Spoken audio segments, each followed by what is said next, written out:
Houston, our instruments are showing that we have a incoming message from deep space. Repeat, Houston, we have an incoming message from deep space.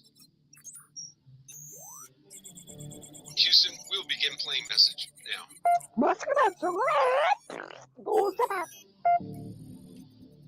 Houston, we're going to try and translate that up here. Hold for translation. Translation complete. We'll begin playing message now. Hey, it's me, Melissa. What do you do when the aliens invade? Take a shot of MK Ultra and watch Melissa Jade. Put on your tinfoil hat and tune right in.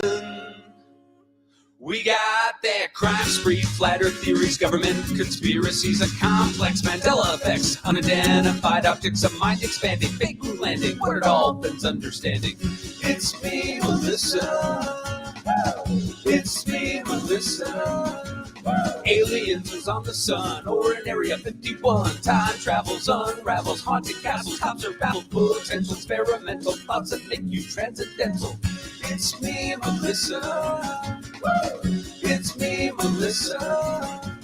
Crime sprees, flat earth theories, government conspiracies, complex Mandela effects, unidentified objects of mind expanding, fake moon landing, what are dolphins understanding?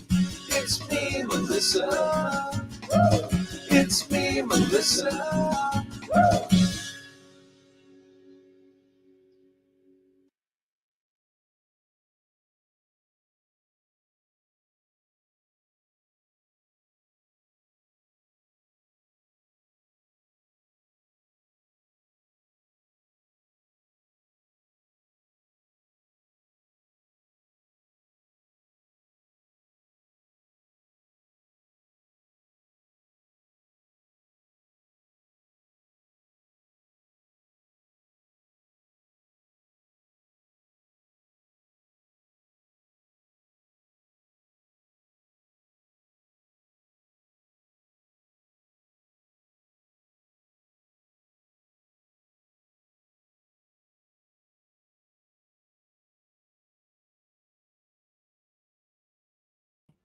Hello, you guys.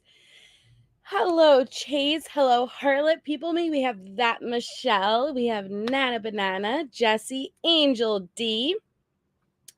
We have Legendary, my deepest apologies. We have Coco Shanae. Hi, I love you. Hi, Shamaya Tongue. Hippie Chick. Poor Linda. MK is in the house. Hazel Eyes. Stacy Cole.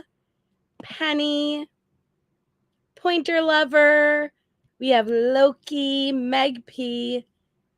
Let me see. Kathy R. Amber. Oop, it jumped. Debbie Doodles. Nope, unfortunately, no Bigfoot. Hi, Scara. Let me see. Heather, the other brat. Hi, enjoy your dinner. Let me see. We have Angel Chips Delco. I almost said Dix. Kathy 4, K Breeze. Hi, guys. Kimberly Wells. Okay, let me jump back down. Hi. How are you guys? Hey, Malicious Intent. Mallory. Which I got to catch up on. Oh, we have a couple of lives upcoming that we are going to be doing. And I'm really excited. Hi, OCD Shaggy. We gobshite. Did I say that right? That rhymed. We gobshite. Did I say that right? Everyone knows I fail with accents, but I think I got that right. Hi, Forgets and Shiggles. Um, hi, Jess. I want Bigfoot, darn it. Well, you know what? Nah, I was gonna say, but never mind. But um that's not gonna happen. We'll touch upon that. We'll touch somewhat upon that today, but maybe sometime in the near future, not interview. But okay, before I even start with the topic tonight, for anybody who does not know, Dylan Rounds' body was found in a remote Utah desert. This was announced moments before the live started. Yeah, and technically I already did, Angel, thank you. And so it says the body of Dylan Rounds, a man from eastern Idaho who has been missing for nearly 2 years. And we didn't get in depth, but we did cover Dylan on this channel.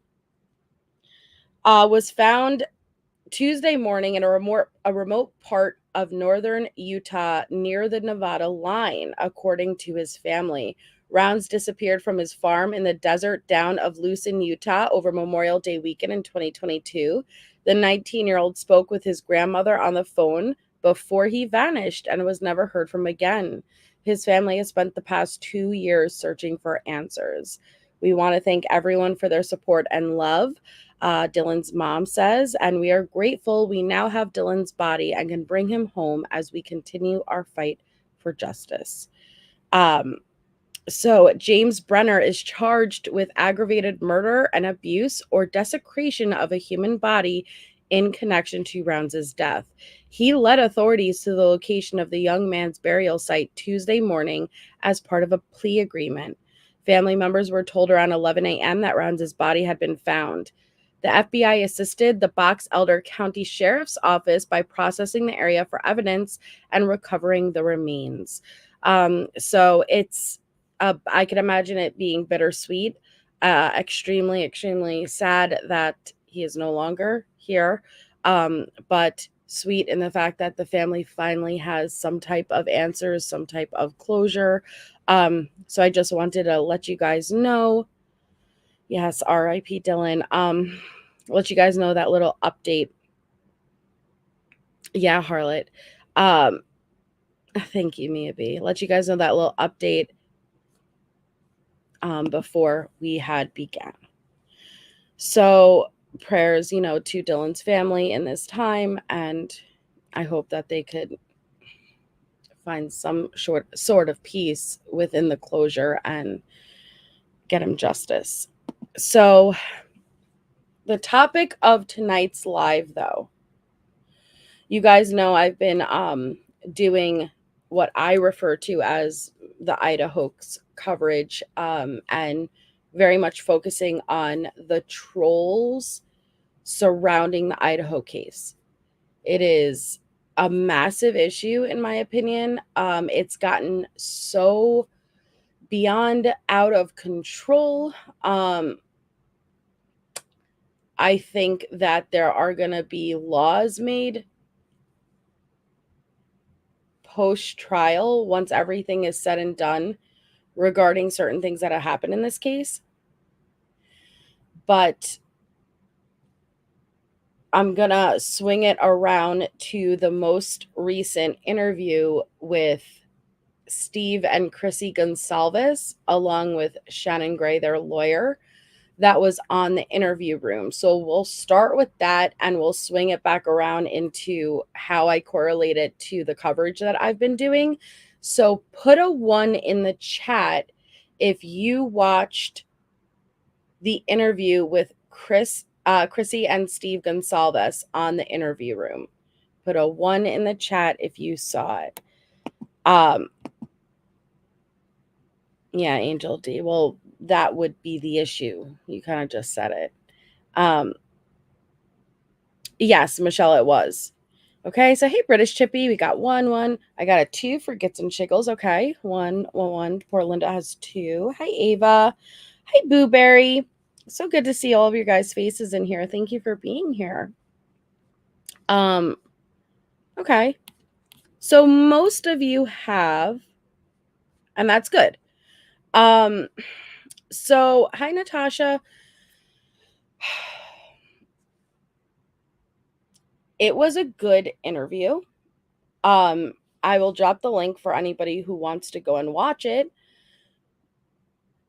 You have to remember that there is a very strict gag order. Hey, Glowbug, there is a very strict gag order, and it prevents full transparency at this point. And so there wasn't a super lot of information. Thank you, Michelle. It wasn't a super lot of information regarding case details. They touched upon a couple of things, but majority of what we knew already with some clarification, and then spoke some about Kaylee, Maddie, and then the case as far as in the judicial system and potential trial, and what's going on. So, oh, you're fine. It's not for everyone, British Chippy. I don't take any offense, please. I really don't. I'm happy that you're here tonight. So, and thank you so much, Michelle. My mod, Michelle, just dropped the link for the interview on the interview room for anybody who would like to put that on their queue, whatever it's called, to play next. Yes, Point Oliver. Hey, Allie. So it hit me. Okay. This interview, I feel like with this case, it has become a circus. It's become a circus. And it was really refreshing in a way to hear from the parents as parents. And when I say that, I don't mean that any other interview was not moving or impactful and they're always talking as parents, but to hear a little bit of not just what Chrissy and Steve are going through versus their children, the rest of the living children, so Kaylee's brothers and sisters, and how it is after so much time has passed, a little time, but a lot of time at the same time, and where they stand, what's happening. And so I want to get into some of the topics that were discussed. So let me pull up my notes. Hold on. Okay. So Chrissy explained that, and it opened up kind of with more of the case information, but Chrissy explained that she is still in shock. Okay. She is still in shock. And that is what I could imagine for a mother who has lost her child in really one of the most horrific ways imaginable. And I don't know if everybody is familiar with really what shock is and how that affects you physically, how it affects you mentally, emotionally.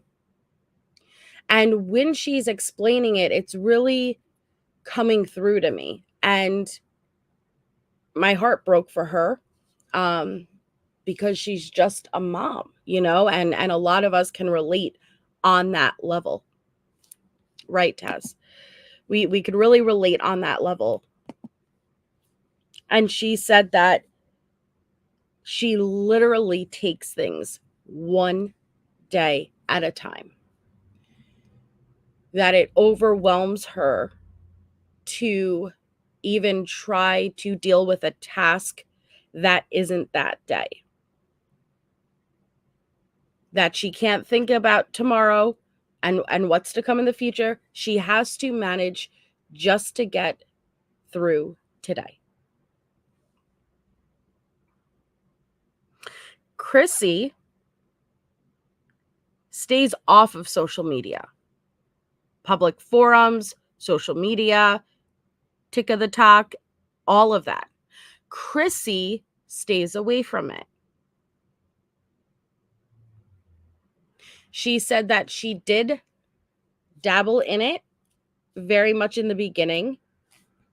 And her words, and I quote, "It's terrible. It's awful." End quote. She explained that what is going on these social media platforms is terrible. It's terrible. It's just awful. And the way I'm relaying it does not convey the emotion behind it. So I do urge you guys to go watch it yourself because you can feel it when she says it. You can feel it. And so she steered clear from the social media platforms.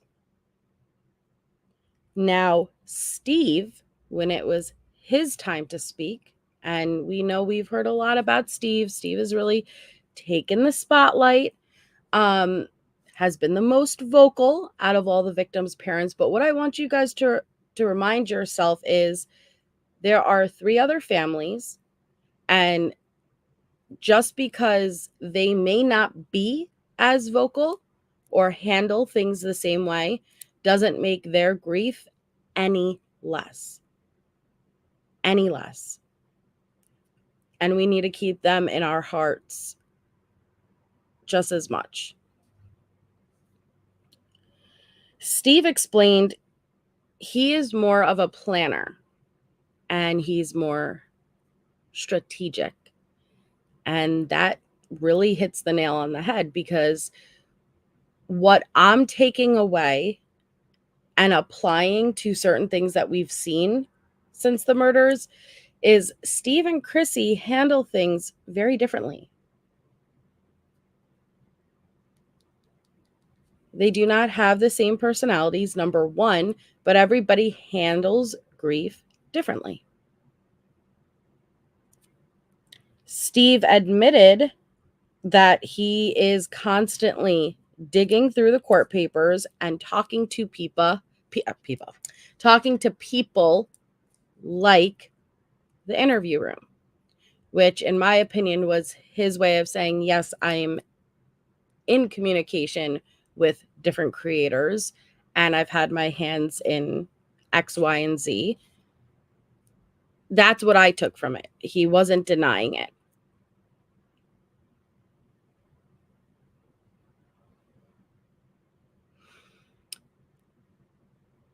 I found it interesting that Steve and Kristie are doing things opposite of one another. Now, that when I say that, that doesn't mean they disagree or they're not on the same page, versus Kristie stays away from social media. Steve described himself as the father, head of the family. I got to take control. And that's exactly how I always viewed Steve, and the reasoning behind why he makes certain decisions that he makes. So it just all kind of like confirmed to me, yeah, like this is what I'm observing is what I think is happening here. But Steve said you got to straighten stuff out. It's on him to straighten all this stuff out. Because it is their real lives. That that Kaylee is not some main character. And a lot of people have made Kaylee out to be literally like from a movie. And he was really spot on in that, in my opinion, because there's this distancing technique we do. Now we all do it, like as a creator myself, I cover many cases. You kind of have to disconnect to an extent, not all the way, like just to an extent, because it does take an emotional toll on you to even go so deep into such dark cases on a daily basis. But it was impactful. It was powerful when he said that, because with all of this speculation, with all of the theories, with all of the conspiracies, this is a real person. Kaylee was a real person. She was their daughter. She was a sister. She was a cousin, a granddaughter. Like she was a friend. She was a real person, not a character that when we sling all of these theories and accusations, it doesn't have an impact, because it very much does. And so it really came through to me when he said that. Now, something they specifically mentioned was the misinformation, the conspiracies. Yes, British, it was. The misinformation, the conspiracies, what is going on surrounding your child's case. And they even mentioned how ridiculous it is between the tunnels underneath the house, the tunnels that led right up into the house. They said, this is insane.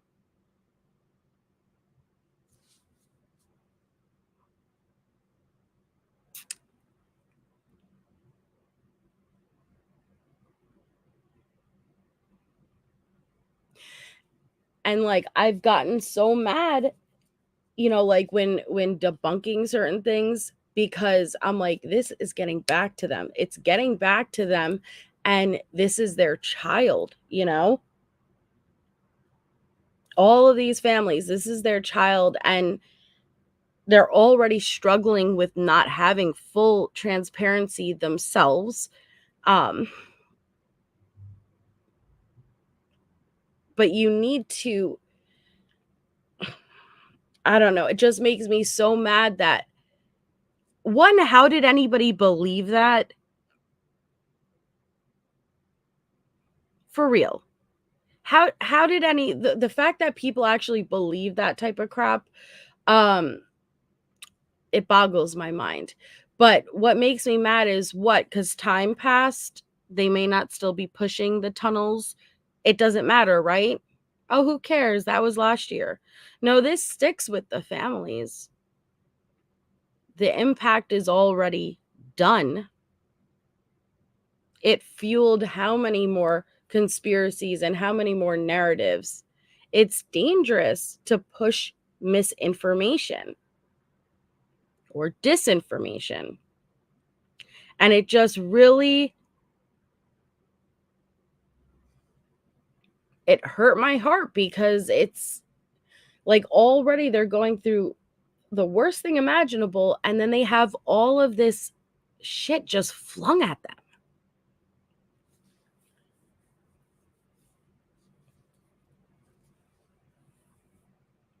So to hear them literally refer to the damn tunnels,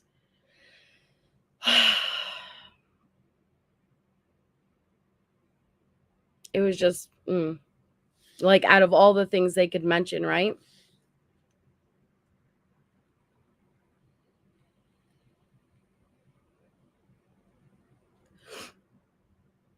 Okay, OCD Shaggy. Well, right. And at 6 minutes, 15 seconds is when they start talking about like the tunnels and that whole situation.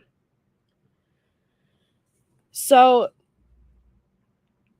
they also acknowledge that the gag order does not help with the conspiracies. The gag order does not help with the misinformation.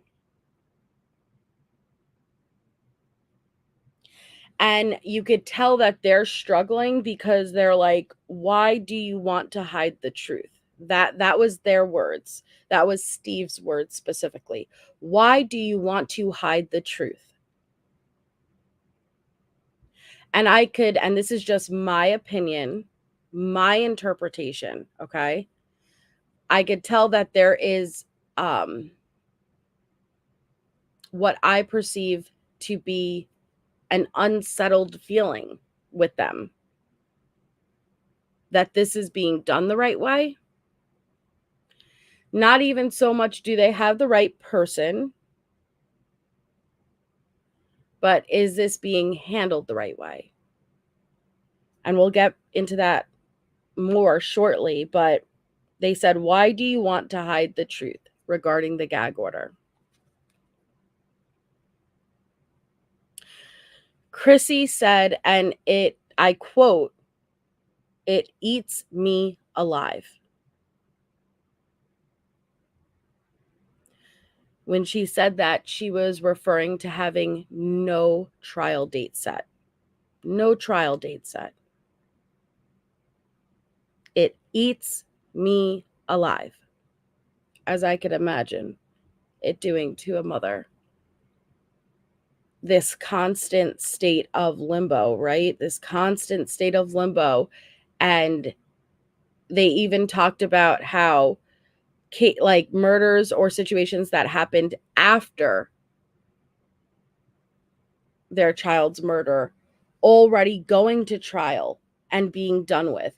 And they are very much struggling with the uncertainty. Every time they go into court, something gets pushed back. Chrissy gets one date in her mind, and she starts fixating on that date. Okay, on May 14th, this is what's going to happen on, and then all of a sudden that day comes in and it's no, all right, it's pushed out again and again and again and again.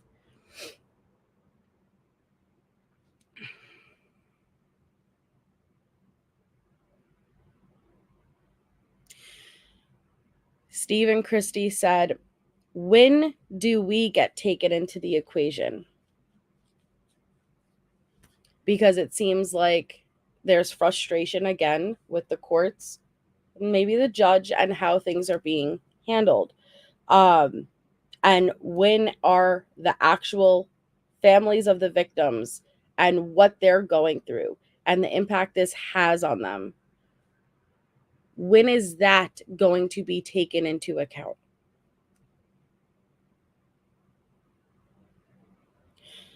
They get a little bit more into the phone call. Now, we already knew Kristie received a phone call, and it was from her niece, and that's when she was first notified that something was terribly wrong. So on the morning of the 13th, Kristie explains how Steve was sick, and Steve is never usually sick, and he had woken up with a rash, and it went from his ear all the way through his jawline to his mouth, and his whole face was swollen. And so the first thing they did that morning was go to urgent care. Steve was in a lot of pain. They came back to the house. They had family over to watch the game. Kristie, her in-law, her parents, let's take down the Christmas decorations and let's do a little decorating.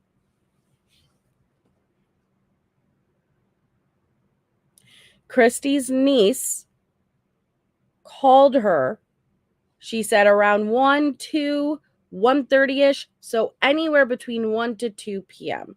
local time. On the 13th, her niece called her frantically. She said, have you talked to Kaylee? Kristie, in her mind, said, yeah, I just, because she just spoke to her the night before. At this point, it's only 1 to 2 in the afternoon. She associated that with, I just talked to Kaylee. And she's like, no, anytime today, immediately, have you spoken to Kaylee recently? She's like, no, what's going on? And this is so important, and I'm going to circle back around to this. So please listen, because when her niece called her, she told Kristie that something bad happened to Kaylee. Something bad happened to Kaylee. She doesn't know the details, but she heard there was a party, and she heard Kaylee got shot.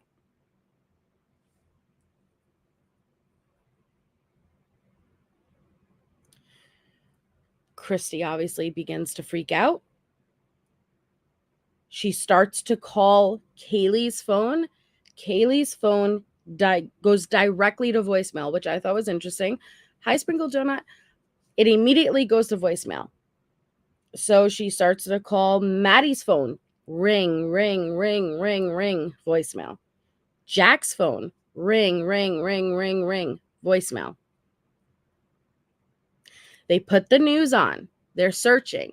And on the news, they see that there are cameras outside of their daughter's house, the King Road residence. It's cordoned off, but the only thing they see on the screen was that there was an unconscious person. She started freaking out, and Olivia was saying to her, Mom, chill out. Listen, if Kaylee was shot at a party last night, Maddie would have called. Jack would have called. Like, calm down. But all of the kids, all of Kaylee's brothers and sisters went into action, started calling people in the area, trying to figure out what's going on.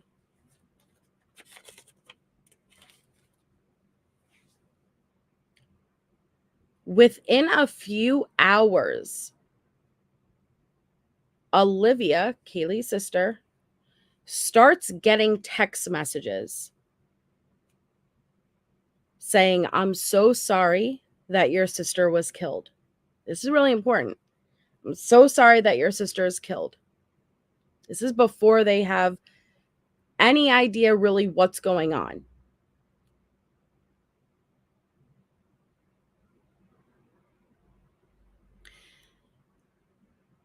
Around 5:15, 5:20,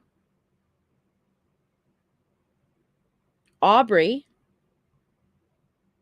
another one of Kaylee's sisters, got a phone call from the neighbor. And that is when she told Aubrey Kaylee and Maddie were both killed. They were both dead. 10 minutes later is when their local sheriff's office came to the door and told them. So it was about a total of 4 hours from when they first got the call from Kristie's niece saying something bad happened to Kaylee to the sheriff's office officer showing up at the door, confirming that they are their daughter is dead. Kristie asks, what about Maddie? Maddie is no longer here also.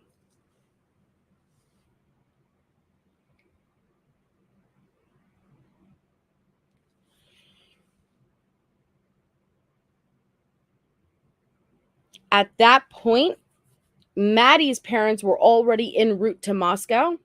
They were about 25 minutes out. And Kristie didn't have the heart to tell them what they were just told.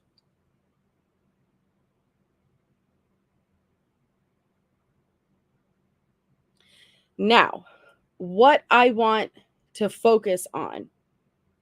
At this point, the first thing Kristie is told, something's terribly wrong. There was a party. I heard Kaylee was shot. But rewind a little bit. Remember when I said Kaylee's brothers and sisters went into action and they started calling friends and stuff? Kaylee's brother, who went to school in that area, was told that there was a fentanyl overdose. So they heard fentanyl overdose. Kaylee was shot. So when the sheriffs came, they asked, was she shot? And Steve explained he was so grateful for the transparency that the sheriff gave him, because he said, no. Was this an overdose? Was this fentanyl? No. This is a homicide. She was murdered. Along with Maddie. They didn't mention Ethan or Xana. I'm not sure if they're intentionally leaving them out or what's going on, but we're just going to go by what they said. They did not know how Kaylee died until the autopsy. Let that sink in. They know their child was murdered, but they didn't know how until the autopsy. And Steve came home and he explained to Kristie that they were stabbed to death. Kristie explains that she was very much in shock and everything was a blur. And at first, her brain wasn't even registering there's a murderer on the loose. She knows that she was told they were killed, but she was so lost in that grief and that shock of my daughter is no longer here that it took a while for her brain to even register, oh my God, somebody is out there. Somebody did this. Somebody killed them. Now everybody's in danger. Who is this person? And she said that it shifted to anger. It shifted to anger. And now her focus became finding out who did this. because it's very dangerous. Jack came and stayed with them that night. He stayed for a few days. They explained that Jack helped with a lot of evidence, meaning, well, who are the roommates? Who was staying there? Who's this person? Who was at the party this night? Who did that? Jack was helping them with everything while the entire world was accusing him of being involved.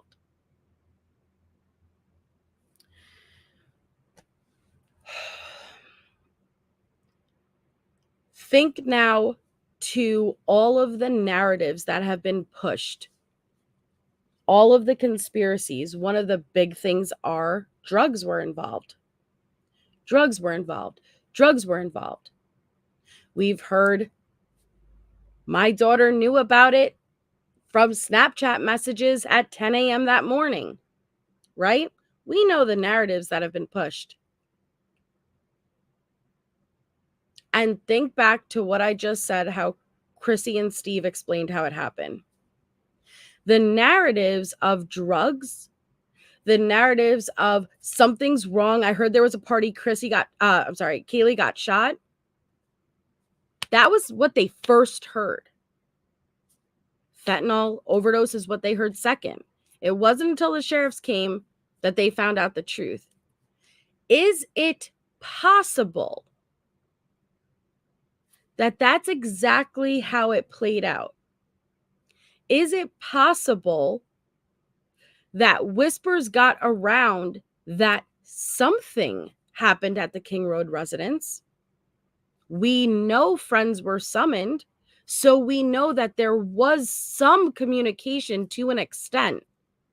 What if that even happened via Snapchat? That's not so far out of the realm. And whispers got out that something was going on at the King Road residence. And then what happens? The game of telephone. It went from, well, I heard I heard they were shot. And it gets to this person, to that person, that person, to Chrissy's niece, who calls Kristie and says, I don't know what's going on. There's whispers. People are talking. Something happened to Kaylee. All I know is that the house is cordoned off. There's cops out in front. I heard she was shot. To then drugs, right? Now more whispers are getting around. Whispers that it's not even just one victim, it's 4. Well, where does a person's brain go logically when you hear about there are 4 dead college students in a home? Well, more logical thing was, did they OD on something bad fentanyl? What? Who knows? And so those whispers go around. Is that the root of all of the conspiracies and the narratives that were pushed after? That it all, good night, MK, that it all traces back to whispers that were happening before people really knew what was going on.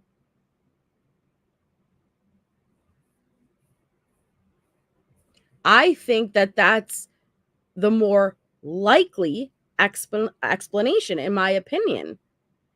It makes sense that those kids knew something was going on, and then they just fill in the gaps.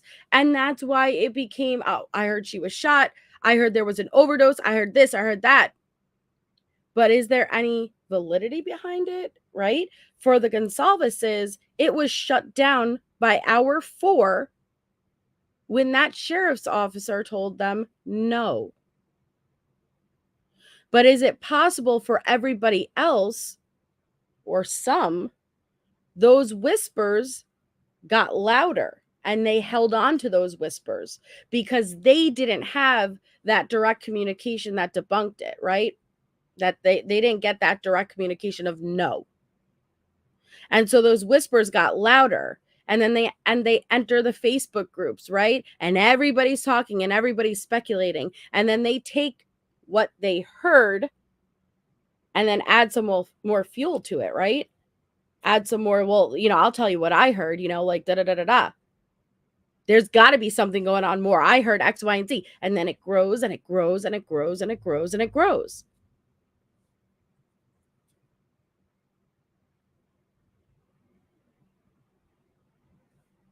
Isn't that a reasonable explanation? I think it is, honestly. I really do. I think it makes sense that people didn't know initially what was going on. It was a freaking college town. You don't think people knew the moment all cops showed up at that house and it's being cordoned off on a Sunday morning? You don't think it got around? And you don't think people started talking because they know who lives there? You don't think people started talking and was like, well, what's going on? I saw them at the party last night. I saw them did it. And, I don't like, I heard this. It just happens. It's a game of telephone. I would not be surprised if people knew something shortly before 911 was called.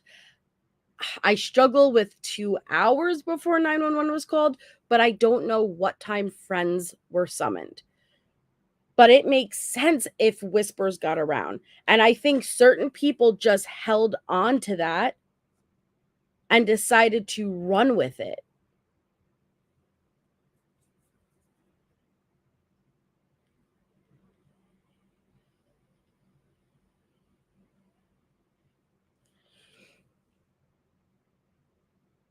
It was interesting because Steve and Kristie then continued to express their frustration with how the case is unfolding in the courtroom.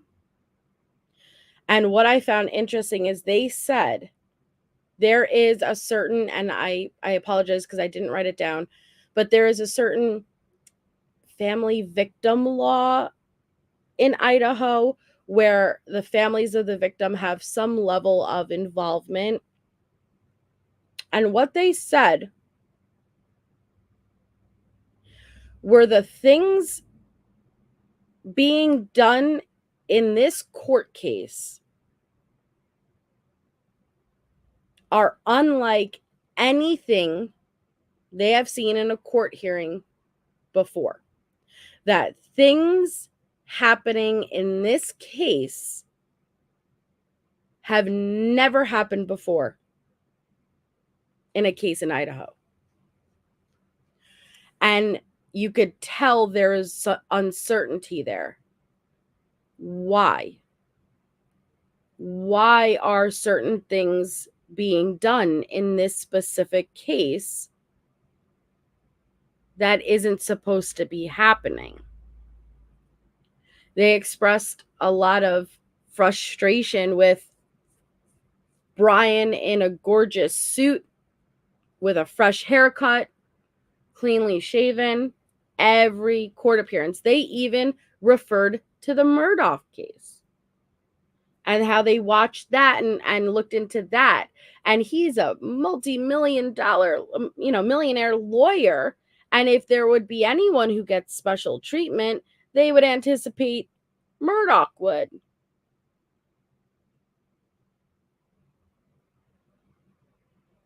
But they're seeing it happen with Brian.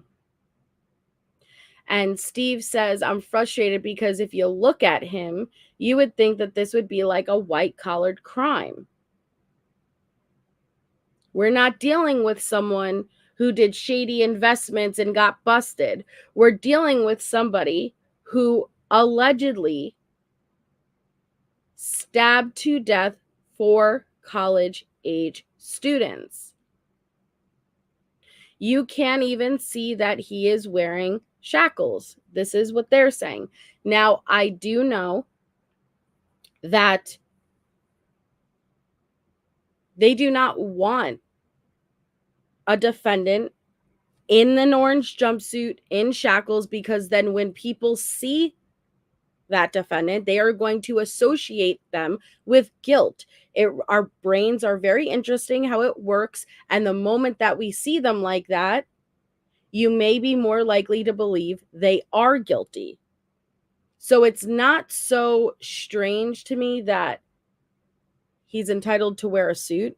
But I think Steve and Kristie's frustration is that it's on the total opposite end. It's not so much that he's wearing a suit versus he looks clean cut, proper every time. You can't see any shackles because they said apparently his legs or ankles are shackled, but you wouldn't be able to see it. And they're like, even Murdoch at times came in with a scruff and stuff like that, but not Brian. I thought it was interesting though, and I do want to look a little bit more into, well, what within this specific case differs from any other case, because they were specific as far as there are things happening that never before happened. And I'm more inclined to believe that that's really coming more from Shannon, because Shannon is their lawyer and they wouldn't be familiar with what happens in the Idaho courts, but Shannon would be. And I'm curious if that was Shannon who said it to them, like, listen, there's things happening where I don't know, man, I've never seen this before. And that's them repeating it. I'm interested in that.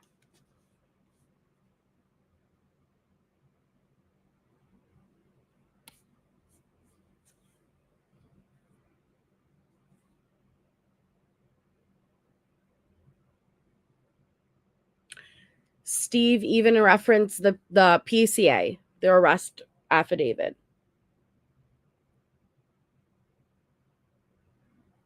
Yes, I know. I'm looking into the Apple River tonight test, and I'm going to cover it, I don't know, either tomorrow or the following day, but I'm going down that rabbit hole tonight.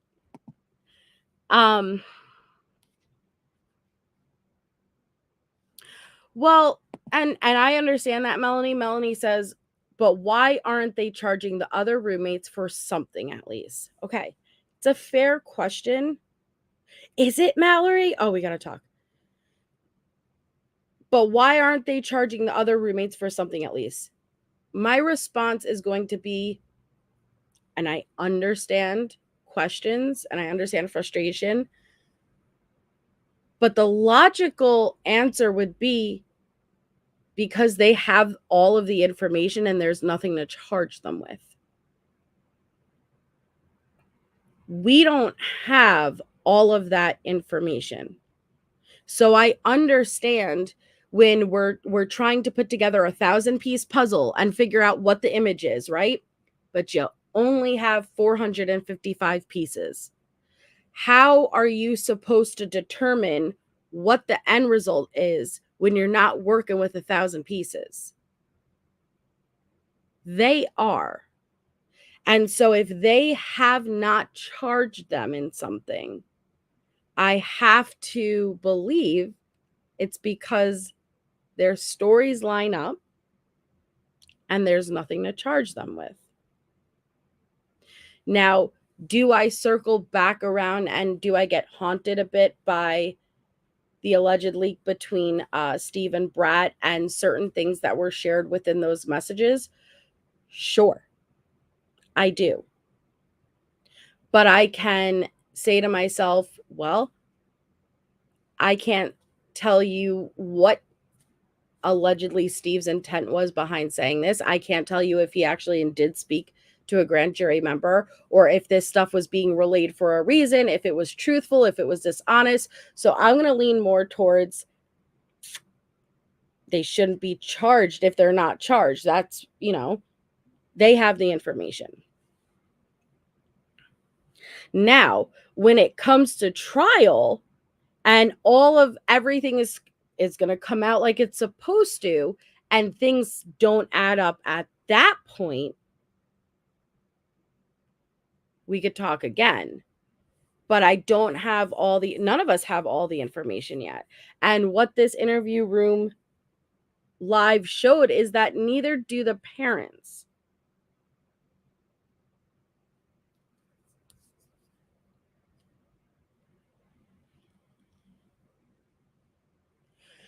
Steve referenced the PCA. He even says, and this is, not under the gag order because it's public to everyone. And he even quoted the "I'm here to help you," because that's allegedly something that Dylan heard. Maybe character analysis, yeah, maybe. And hello. He said that, and he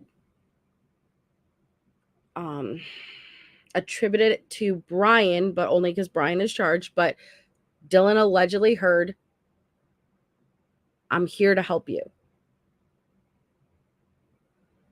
Well, how much more malice, how much more evil of a thing can you do than to comfort your victims and lead them to believe you're there to help, and then do what you did? You can tell that very much bothered Steve. And again, I urge you guys to go watch it yourself if you haven't, because there's emotion that comes through that I can't relay.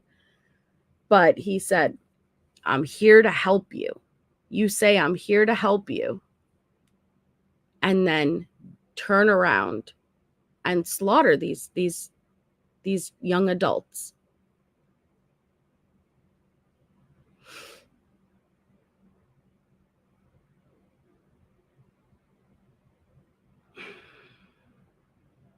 Things like the alibi. He said with that law in Idaho where the victims' families have a level of involvement, there's certain way things have to go. He's like, even with the alibi, there's supposed to be a cap and a limit on when you could produce the alibi. He's like, things are being done and extended that do not happen in other cases ever known in Idaho. Hi, fur coat mama. I've always had a hard time with witness statements. Yeah, that's true.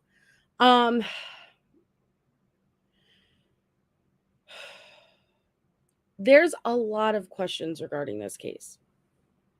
I don't think it's wrong to say I have questions, you know? And I still to this day try to reason what could explain an 8-hour time gap, what can explain summoning friends. And I love hearing other people's theories on it, because even if Ethan and Xana weren't answering, or if you, how many of you guys believe Xana's door was closed? Let me ask you that. How many of you guys believe the room, well, no, I'm sorry, not closed, locked?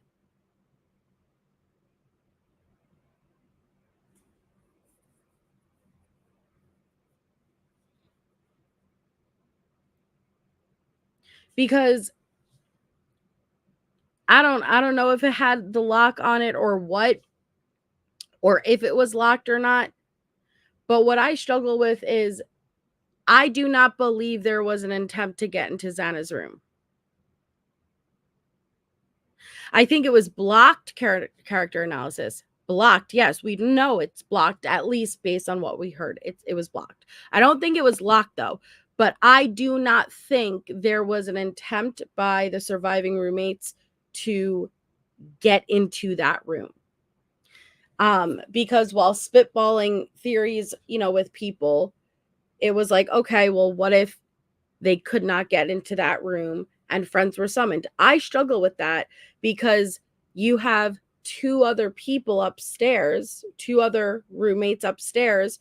Isn't there a possibility that one of them could, you know, Xana or Ethan could have been upstairs?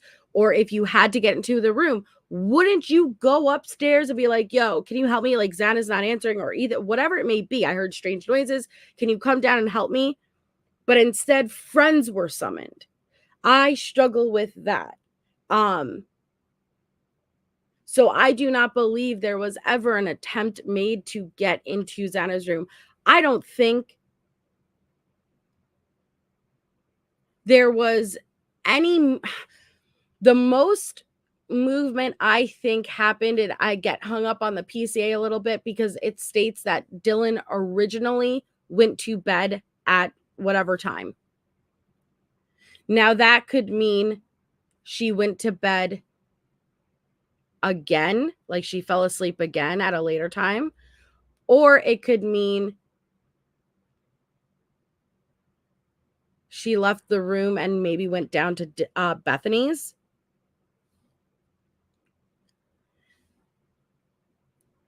I don't know if I believe Dylan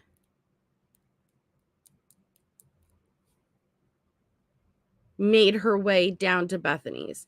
But if she did, I don't think it would have been when the sun was up. It would have been while it was still dark.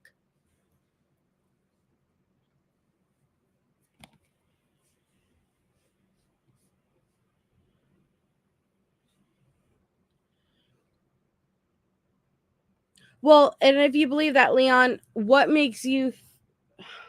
would have the roommates contacting them first? Do you guys believe there was an attempt to get into Xana's room, unsuccessful, and then a call was made? I think no. I don't know if it was Dylan or Bethany who called or summoned friends, but I don't think they ever left their room or rooms.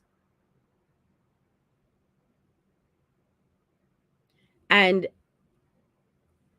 if we're going by, I think it was, was it Xana's family member or Ethan's family, posted on Reddit very early on and said that Dylan was texting and calling the roommates frantically and nobody was answering.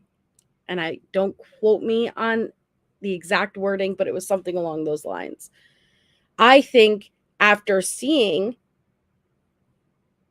allegedly Brian or the killer walking out, you start calling or texting, yo, who was that? Are you guys okay? What was that noise? Who was that? And nobody's answering. You're not going to leave that room until somebody answers. And that is how I could rationalize, was a friend summoned because you were too scared to even leave the room? That makes sense to me. But what doesn't make sense is I'm attempting to get in one room and I'm not going to summon the help from the other roommates upstairs because, as far as we know, nobody ever went upstairs. That doesn't make sense to me. But then it was pitted back to me that, well, what if Dylan or Bethany weren't as close to Kaylee and Maddie? They were closer to Zan and Ethan, and so summon frame. I don't know, like, all are good points, but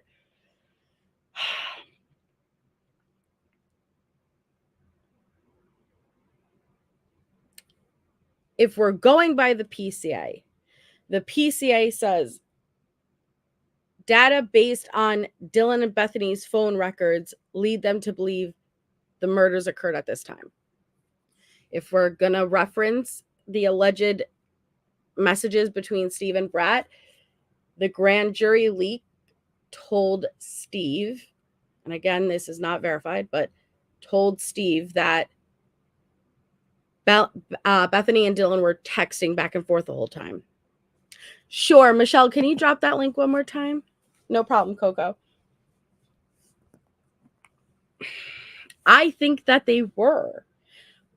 And it's only Bethany and Dylan's phone that was included because none of the other roommates would have been messaging back. But I think messages were sent out to the other roommates. I don't know about calls because apparently Kaylee's phone did not receive any calls, but messages.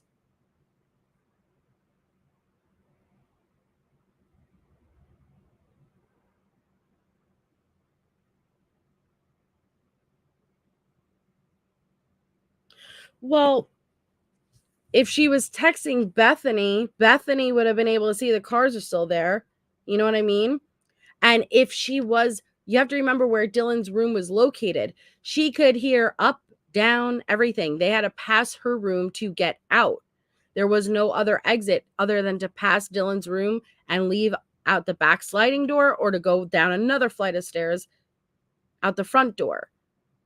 If Dylan was already stressed and on alert, I think she would be listening for the down the stairs, you know?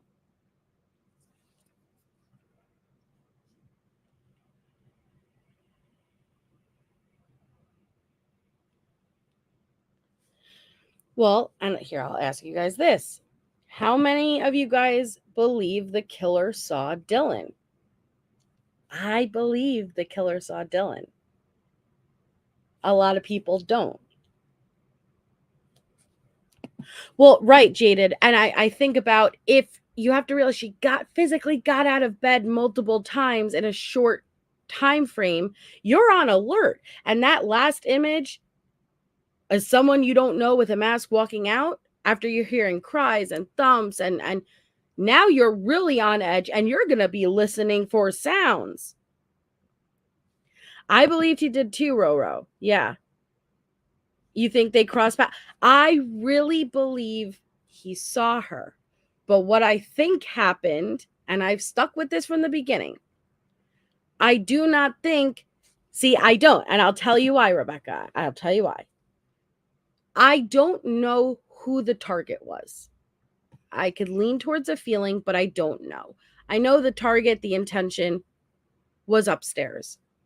Maddie and Kaylee. Whether it was intent to kill one or both, I do not know. They were in the same bed.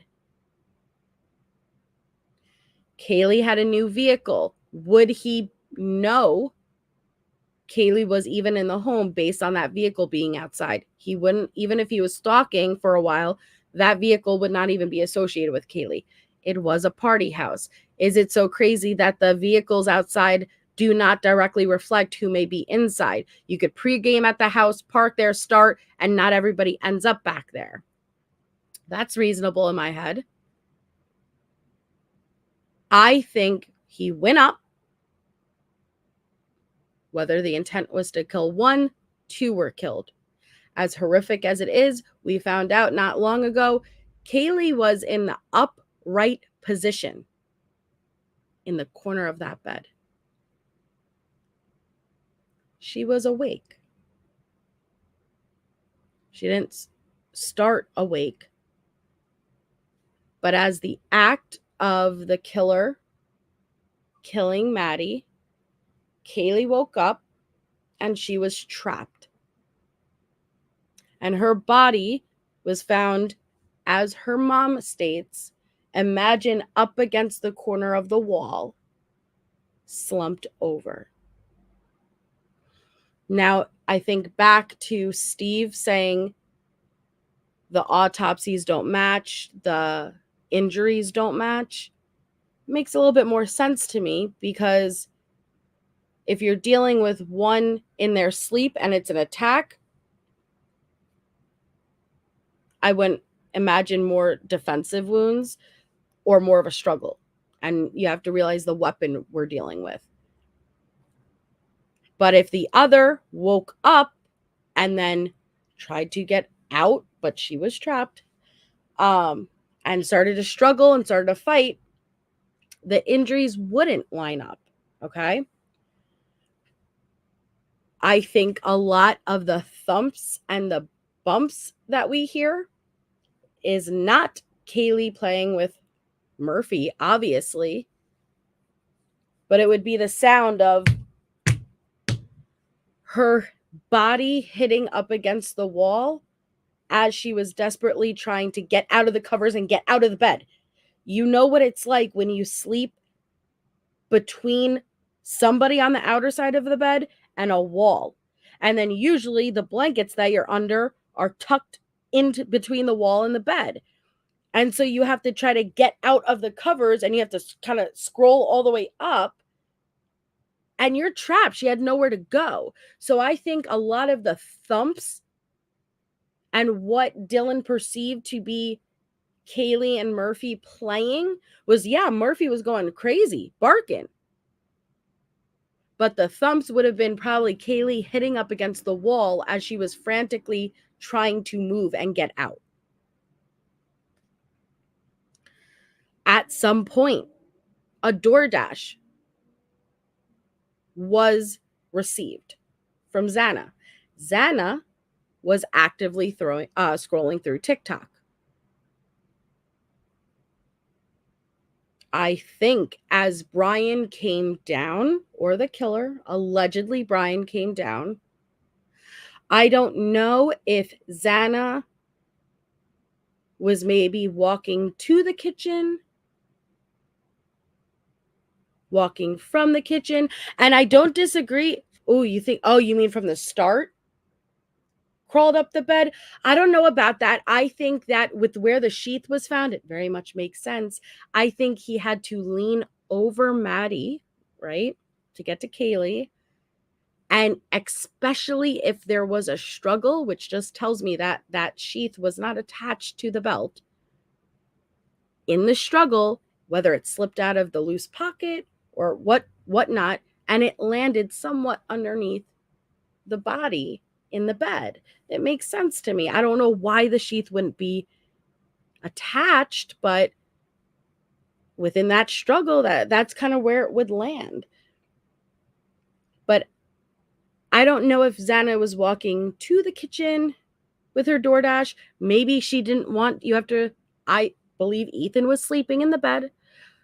Maybe she didn't want to eat in that room and wake him up. Maybe she was eating in the common room. I don't know. That's the hard part of not having specifics on when exactly the DoorDash was delivered. It may have been delivered before Brian ever gained entry. I don't know. Because everything's around 4 a.m. Either way, I think as Brian came down, Xana and Brian crossed paths. I think that is when Dylan hears what she thought was Kaylee saying, there's someone here. And it may have been Kaylee who said that. It may have been Kaylee who said that when she woke up frantically with Maddie being attacked. Or it may have been Xana when she crossed paths and she screamed, there's someone here. And I think Xana turned right around and she ran towards her room, because what was in her room? Ethan was in her room. And you run towards someone that could protect you, right? You're going to run towards Ethan. And I think she was attacked. He chased right after her. And I think the attack took place right in that doorway area.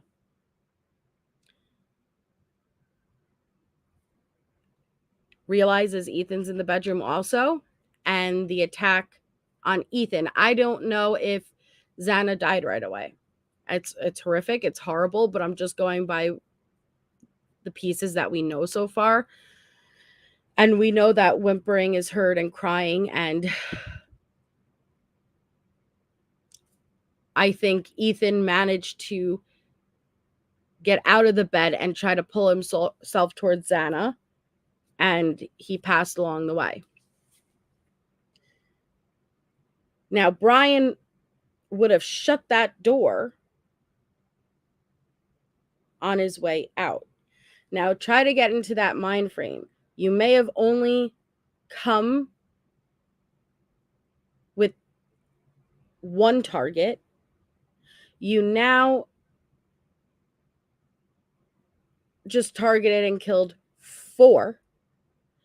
I think at that point, adrenaline would have been pumping. We've heard that Murphy was barking nonstop.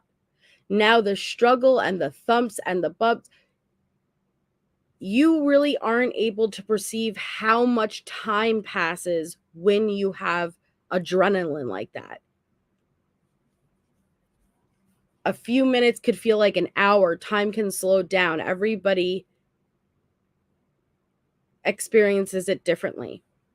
I think Brian's adrenaline was rushing. And so as he closed the door and began to walk out, I think that it's more than likely he did see Dylan, because the way her door opens, if you're thinking of it as if he's walking towards that staircase from around the corner to head out the kitchen, the way her door opens, I can't imagine. And if she had any lights on at all, any lights on, it would have illuminated and it would have brought his attention, right? I can't imagine a scenario where she would have been able to open that door and to look and him not see her. But at that point, I think he was not aware with how much time has passed. How much time was it? It feels like a few minutes, but it could have been much longer. I now have multiple people who are awake. If he passed Xana, well, did she call authorities? What happened? Like, how much did she hear? Did she see me? What happened? And so as he passed and he saw Dylan, I think the reason he did not target her is because he was not aware if 911 had been called already. I think at that point, he had to get out. If he thought he had more time, he probably would have stopped for Dylan. But I think he had to get out, and he was trying to get out before cops showed up. That is why he took the route that he took. He ended up back at the apartment. But come 9 a.m. the next morning, why did he go back to that home? He went back and did a drive-by because he could not understand why he has seen nothing on the news, why he has gotten no alert. He was seen. In his mind, he was seen. Yet silence. Nothing. No phone going off. Nothing on the news. Nothing on the school website. Nothing. And curiosity was getting the best of him. So he got in the car and he did a drive-by to see, is cops there? Is there anybody? What the hell's going on? I do not think he went back for the damn sheath. And he did a drive-by, and it was silence.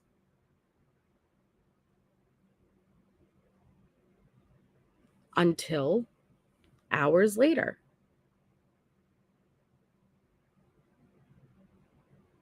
That's been my theory from pretty much the beginning.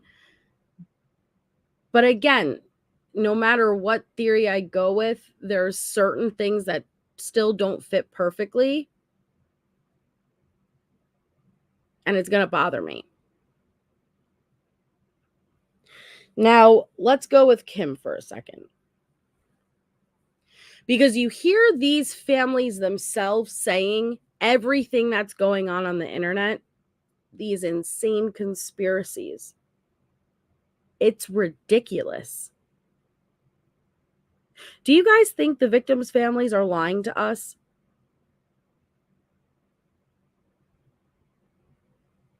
Are you more likely to believe somebody just spouting shit from the internet, or are you going to believe the victims' families? They said it's ridiculous. It's insanity.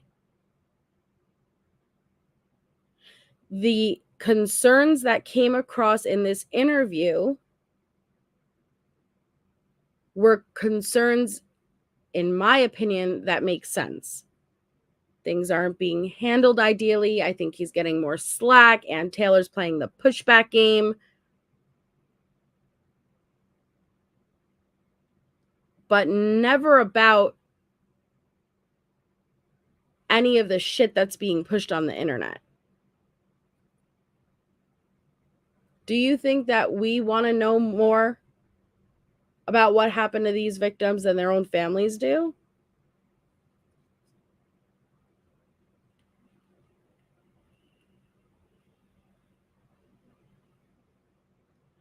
Don't you think the people who would want justice the most for these victims are their families?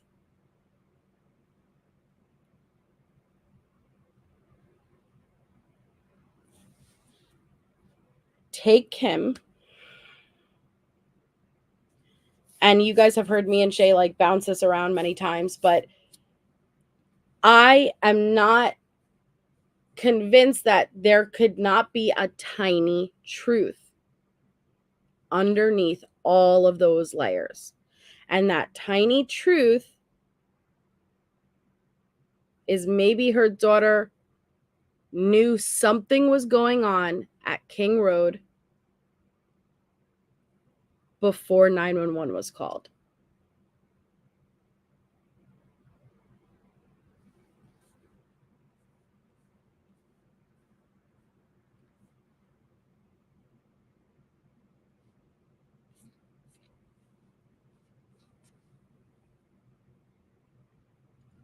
That's not out of the question. That's not unreasonable. And if that was shared with her,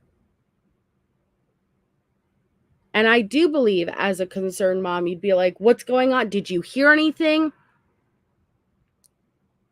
And her daughter may have shared with her, yeah, we knew something was going on at King Road, like we just didn't know what, well, what time? Let's even say 10 a.m. Well, we brought you guys back. Shay did an amazing job gathering all of Kim's posts from November, December in the Facebook groups before she came to YouTube with her narrative. And she was fully against any drugs having involvement. She was totally supportive of Bethany and Delaney having zero involvement, and she was shaming people who even doubted them. Is it possible that she got caught up and she felt like she was very close and she saw how it was blowing up, and that little seed planted unintentionally by her daughter with, yeah, we knew something was going on, and then she picked and picked and picked, and then it came out, well, we heard it, like there was drugs, which again would make sense. The Gonsalveses heard it was drugs too before the sheriffs ever came and announced their child dead to them.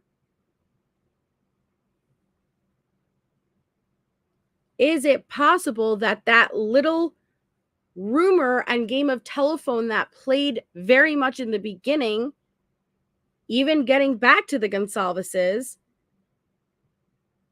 is what ended up fueling this nonstop, never-ending narrative Kim pushes? I don't know. What do you guys think?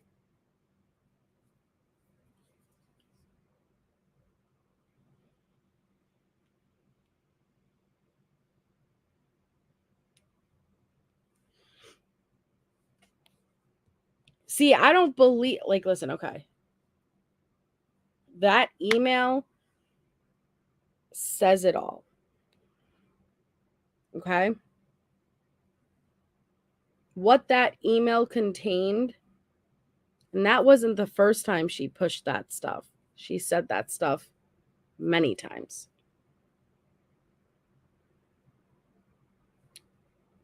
Is it reasonable that an ISP officer is going to leak such intimate details of a high-profile case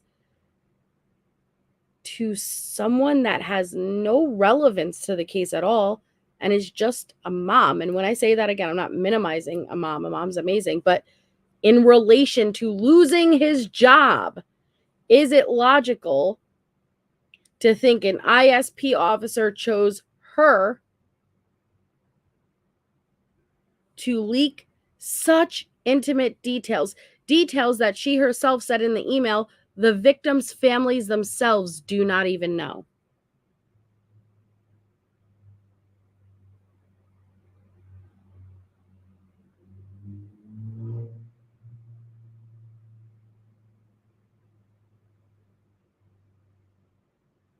I ask people who host her and continue to push her, do you believe the email? Anybody who may be watching that still puts a pep under Kim's step. Do you believe there was a beheading?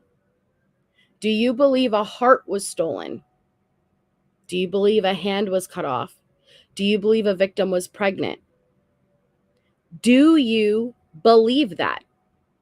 If the answer is no, then why the hell would you entertain anything else she says?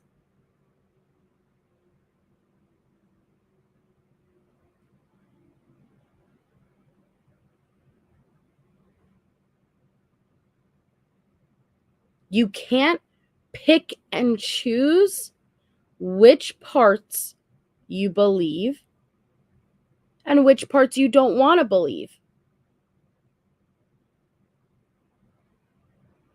You can't say, well, no, I don't agree with the email, but I think that there's something more to this. What?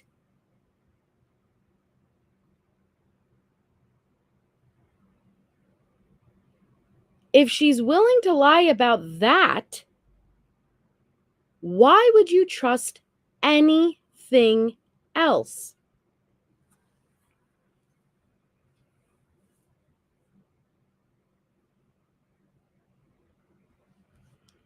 Well, right, character analysis seems pretty simple, right?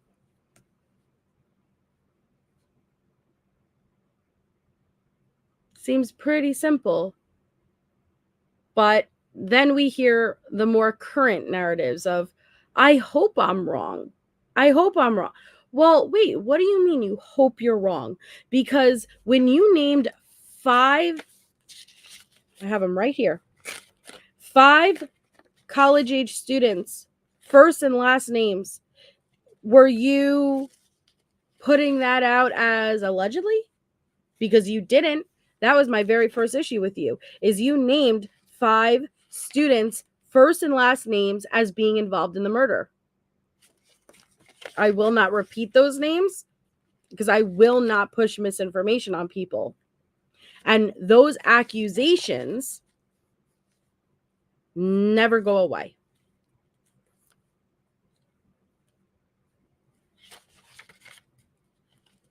So I don't understand that I hope I'm wrong. If you're getting this information directly from an ISP officer, then it's true, right? These aren't theories. You're repeating actual legitimate information. Well, we have the victims' families themselves saying it's ludicrous. It's ridiculous. It's insanity. It is so bad, I have to stay off of social media. Who are you going to believe?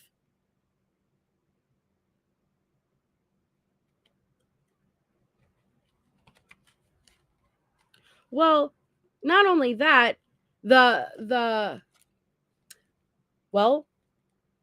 victim's hand was bagged. That's because her hand was decapitated. Let me tell you something, Miss Ma'am. It is protocol to bag victims' hands. Why? Because there's a chance that the DNA of a killer would be underneath their nails. Weren't you always told, scratch, fight, do what you can? Bagging of the hands of victims is standard protocol.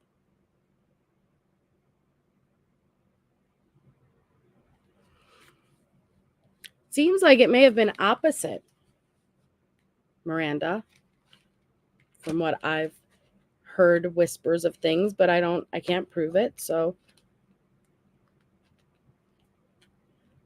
Hands wouldn't be bagged if hands weren't there to be bagged. Number 1, okay? Like, let that try to register in your mind that if a hand is not there, what are they bagging?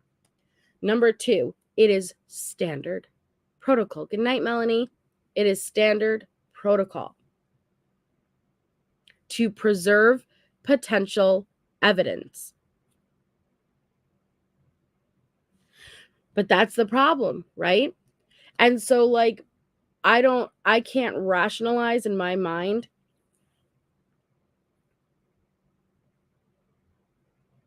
why people would rather believe something that isn't true.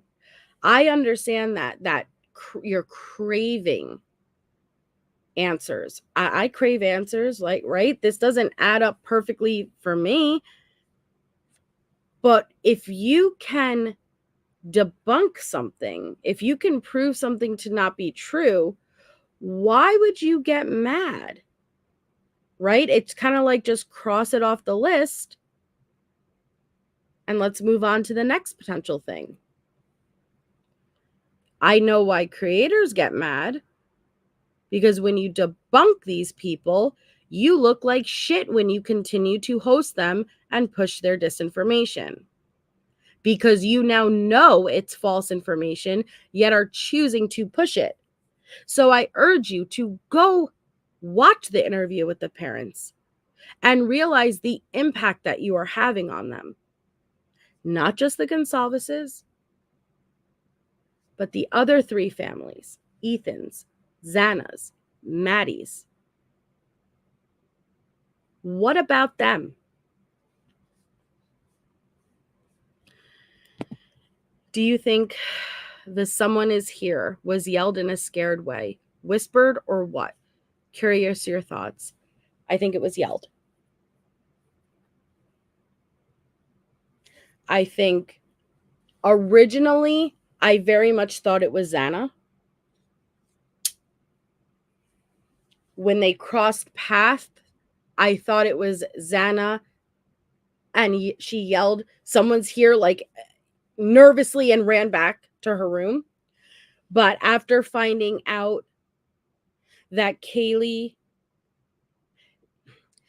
Dylan in the PCA perceived it to be Kaylee, so I'm just taking that as a little factor, because where her bedroom is located, I don't know if she can determine the sound came from what sounded like upstairs or not, but I just take it as a little factor.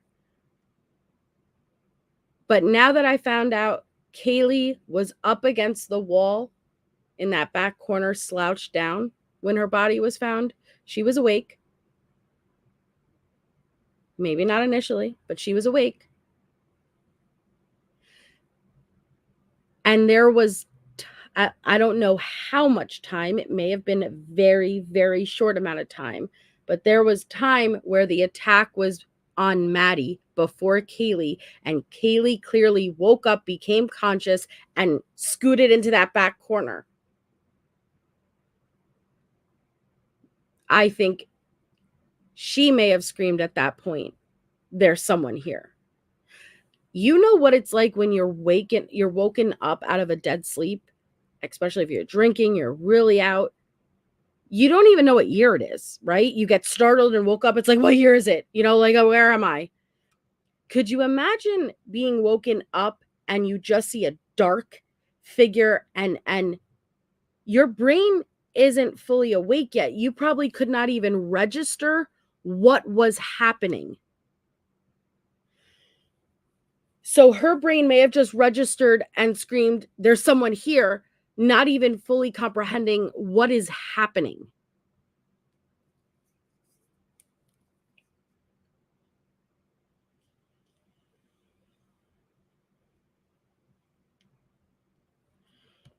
Either way, whether it was Xana or Kaylee, I do believe it was screamed, and I believe it was screamed in a moment of panic, of not registering what was happening, but able to determine there was a threat.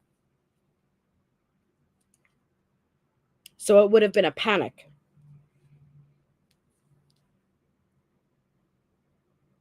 See, I hear what you're saying, Penny Royal, and that's a great point. Penny Royal says, Xana could have noticed the slider open and said, "Someone's here." Great point. I don't personally agree, because with how many people came in and out of that house, I do not think, like, with where I live, right? If I walk out and my freaking door's open, I'm going to freak the hell out because nobody else is supposed to be here but me. You know what I mean? But with a house like that, with so many people coming in and out,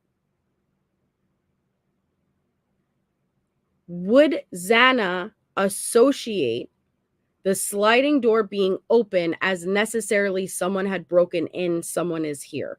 Or could she have thought, yo, who went out? Did Kaylee take Murphy back out? Is she out there with Murphy in the back again, taking him out? There's so many other people in that house. Would she have associated with somebody coming in?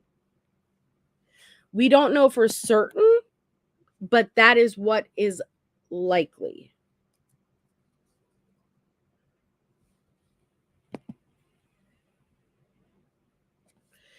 You think so? Wait, you think the intruder said there's someone here, King Scarlet?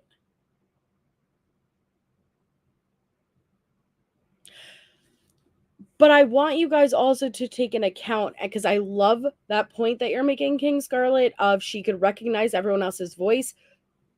But I'm going to flip it back around to, would she recognize everybody's voice in a panic?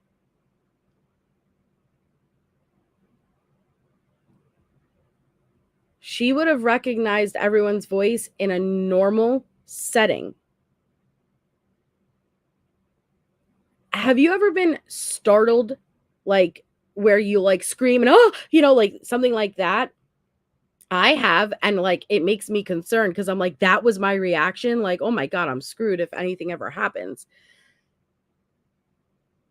I don't imagine their voices are going to be 100% recognizable. It's not like you could rewind and listen again, right? You're just hearing it through doors being closed, potentially different floors, and in a panic. Would it be necessarily that distinguishable? But I do think she would be able to determine the difference between a female and a male voice. She perceived it. What she believes to be Kaylee saying, someone's here.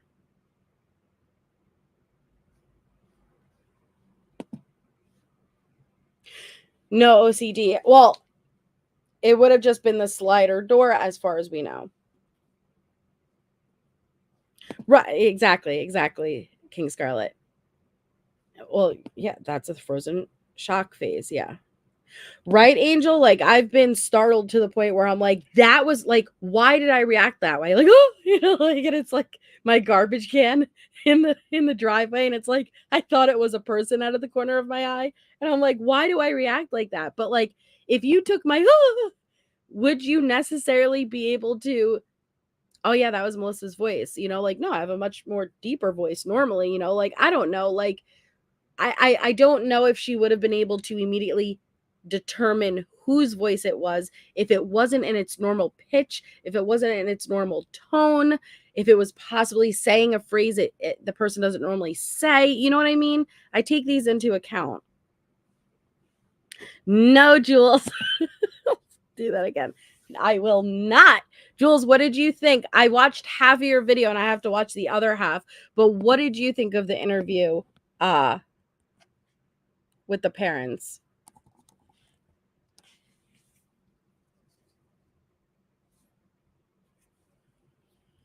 Now, what I will say is, if that slider was left open, how many of you guys think the killer came in through the slider and left through the slider, and the slider was left open? Because that's another issue I struggle with, that if that slider was left open, the temperature would have dropped drastically.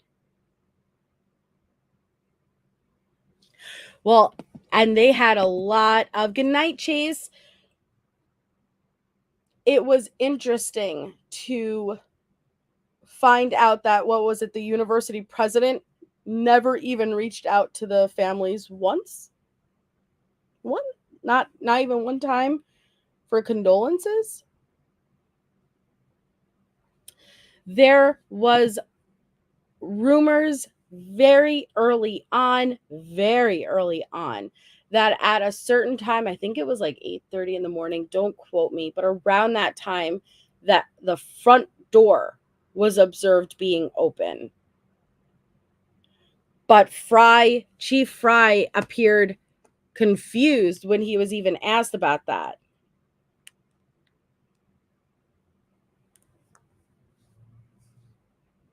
But the slider door,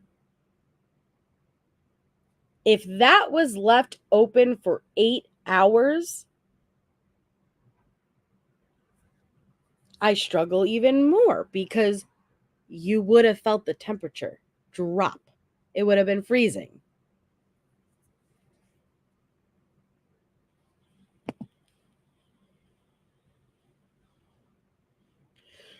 It is.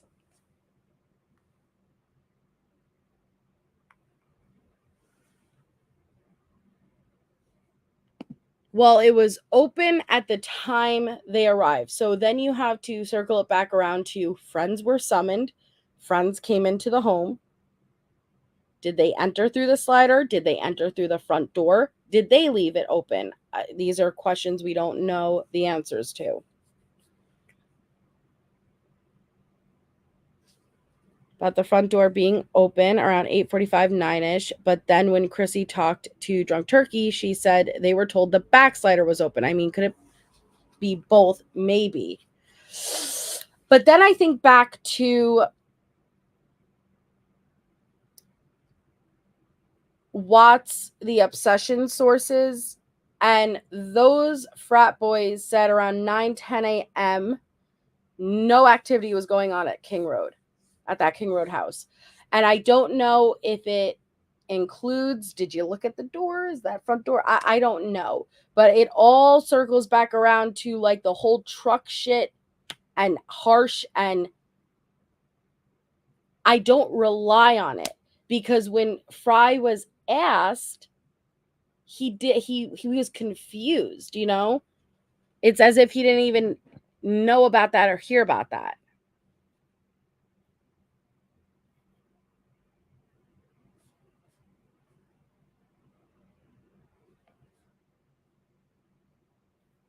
Yeah, Einen.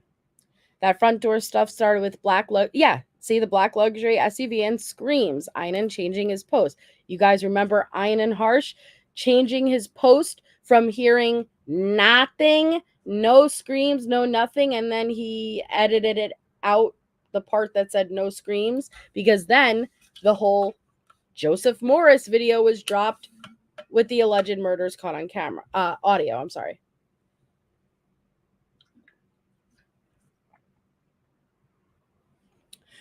Well, that's a great point, character analysis. We know friends, plural, were summoned, but does that necessarily mean friends, plural, gained entry into the home? Maybe. And what does summoned mean? Did they yodel a hee-hoo? Did they just, because they all live right there? Or was there a call placed? Is it possible Hunter left his phone in the vehicle when he went in, and that is why the 911 call was made on the surviving roommate's phone, but not from one of the surviving roommates?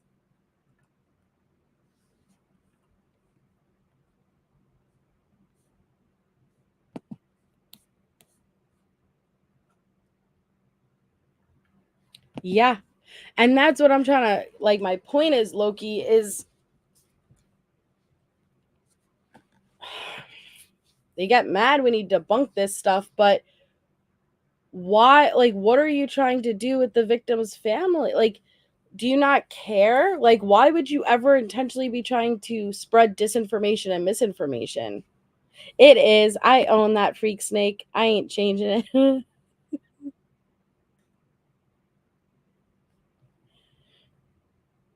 Just within minutes before the cops pulled up, since they all live so close. Yep.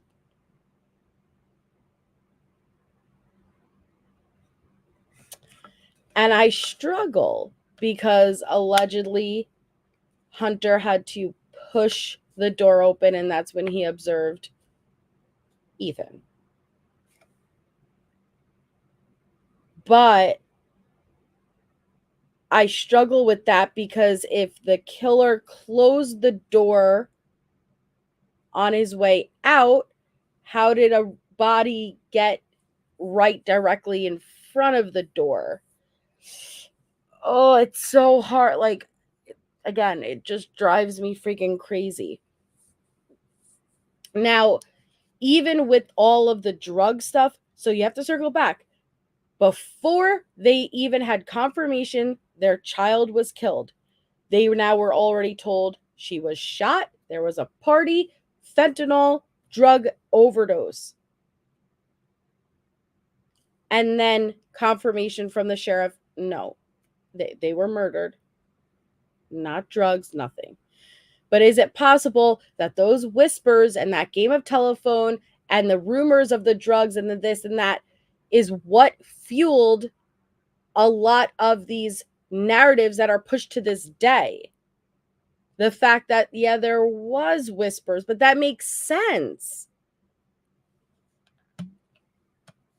Well, what makes you think he didn't, Leon? He's never spoken. And we were told Hunter did find Ethan.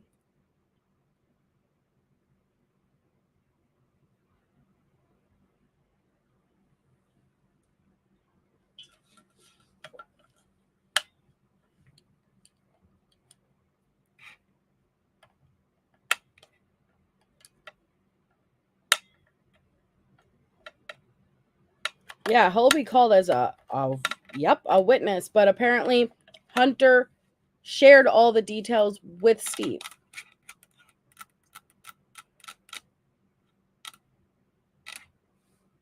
And so, like, with all of the questions I have, and I do have questions with the 8-hour time gap, I think it's only natural, but that isn't synonymous with there's a huge cover-up happening and they were involved and they were trying to flush drugs. And listen, is it possible any of these victims used drugs? Sure. Is it possible certain people even supplied drugs at certain parties? Sure. Is it likely that drugs played any direct involvement or role in the murder itself? I don't think it's likely. Is it possible? Sure. Is it likely? Not in my opinion. If you need to jump through a million damn hoops to have something make sense, it's likely not the answer. Achman's razor. The most logical explanation is usually the right one. Not always, but usually it is the more simpler explanation. And I'm concerned that trial's going to come and they could have solid black and white, open and shut. It's done. All of our questions are answered. We get everything. Yet people are so confirmation biased that they've already determined in their mind Brian is innocent, and they won't have it any other way. And opposite, people who are 100% Brian is guilty. And what if something comes out and it doesn't really prove beyond a reasonable doubt, but in their mind, that's it. It's dangerous to be confirmation bias one way or the other.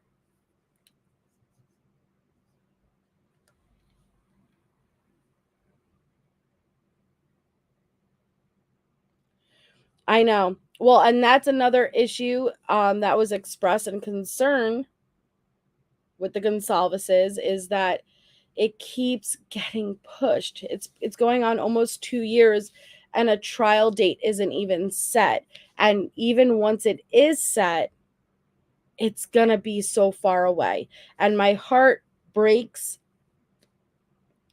because I can't imagine the torment that is. How are you supposed to get closure?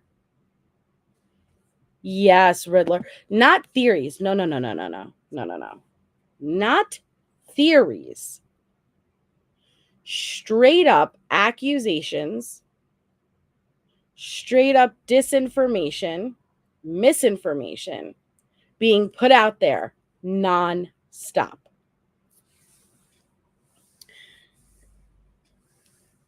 And don't you dare debunk it. Don't you dare debunk it. Miss Kim, yeah, a lot of you guys who are here tonight have been following my Idaho coverage from the beginning. All I've ever done is point out Kim's inconsistencies where she has lied, express I do not agree with her, right? But do you know she's around saying now that I've attempted to dox her children and threaten her? Please, if, again, anybody who has been here, when have you ever heard me even mention a name, As far as children, I don't. And threatened in any manner. Any manner. Because that's what's being pushed right now. So apparently, if you even point out, hey, this isn't right. Hey, you're inconsistent. Like, what you're doing is wrong. This is what they accuse you of, which makes me wonder, well, what are your true intentions, right? What are your true intentions? And people just believe it. People just believe it, right? Yet, what about the victims' families? Is what you're doing not an issue when it's getting all the way back to the victims' families? And they have to toss around this idea and this possibility that an ISP officer leaked information and their heart was stolen and their head was decapitated. What? That's fine though, right? But don't you dare debunk me. Don't you dare debunk me. That's an issue.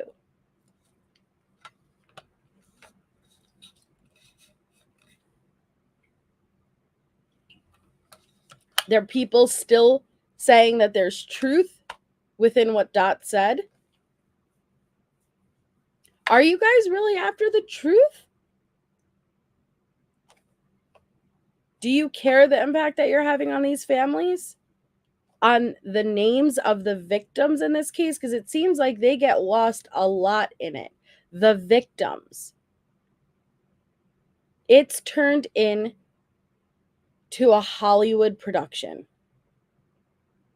I do, Angel D. I document everything I've learned.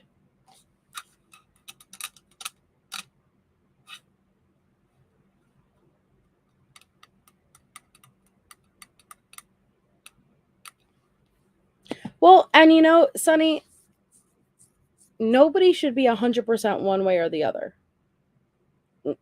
That's just the truth. Until trial comes, nobody should say, I 100% believe he's guilty or I 100% believe he's innocent. We don't know, right? We have to wait for trial. We don't have all that information yet. But yeah, there are going to be lawsuits coming. I started this live off saying, I believe there are going to be laws come once this is all said and done because of what has happened in this case, specifically on social media. And many other cases, but this one is a big one. But when you put stuff out on the internet, when you go onto platforms and you speak and push narratives out, you cannot be surprised when people address that. If people are capable of debunking something you say, you can't just turn around and claim that they're doing all of these horrific things to you that they aren't.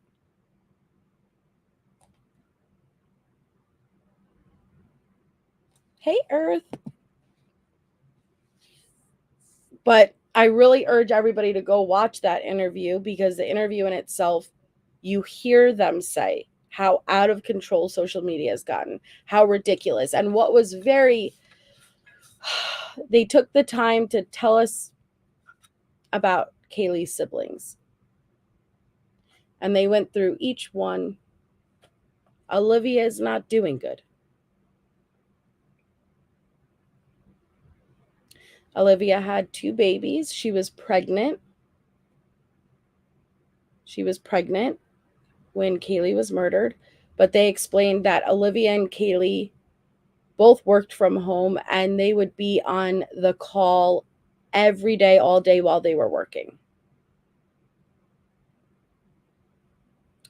She had her baby after Kaylee's death, and then she got pregnant and she had another baby. So she's had 2 babies. So she's struggling with the natural postpartum and mom blues. But her best friend is gone. Not only her best friend, but her sister. They have another sister that does not like the notoriety. Oh, your Kaylee's sister doesn't like it. Focusing on her studies and sports. And she has her brother, who's a little bit older than her. He's very quiet, soft-spoken, but he's angry.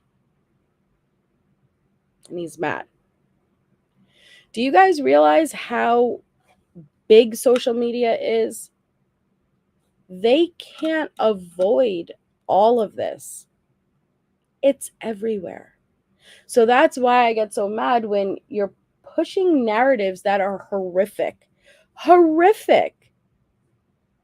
With really nothing behind it. Like no validity, no verifying, nothing. Just pushing it. Are you thinking about any of them and the fact that they have to see this?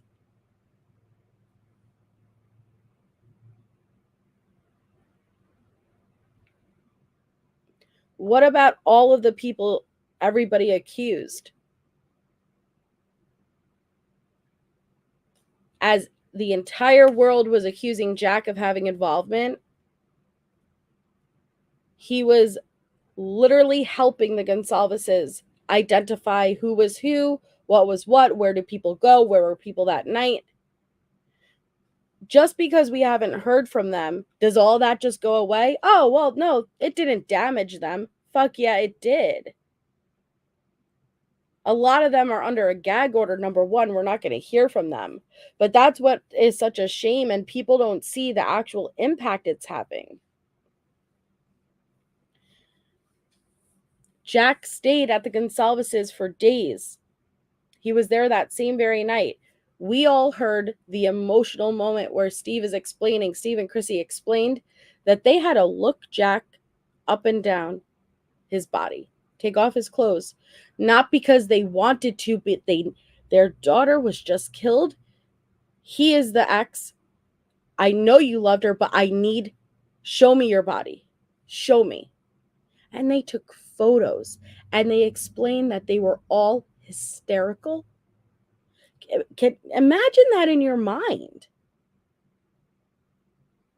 Taking photos and observing his body, everyone in tears documenting to see if he had any cuts that would lean towards him being the murderer. That is trauma. That is trauma on top of trauma. He was heartbroken. And everyone's just accusing. Everyone's just accusing. It's going to lead somebody or cause somebody that can't handle that or doesn't have a good support system or may not be in a good mental place to be pushed over the edge. Meanwhile, everybody just moves on to the next one. Oh, it's hoodie guy. It's hoodie guy. And listen, I fall into it also. I've definitely spoken too much when I shouldn't have and speculated too much when I shouldn't have. But we got to learn from this, in my opinion. But for the people who are intentionally naming people, who are going out of their way and putting out first and last names and saying these people were there, these people were involved, shame on you. And for the people who host them to push that misinformation, shame on you. It haunts me to think about. It haunts me to think about what if he answered those calls.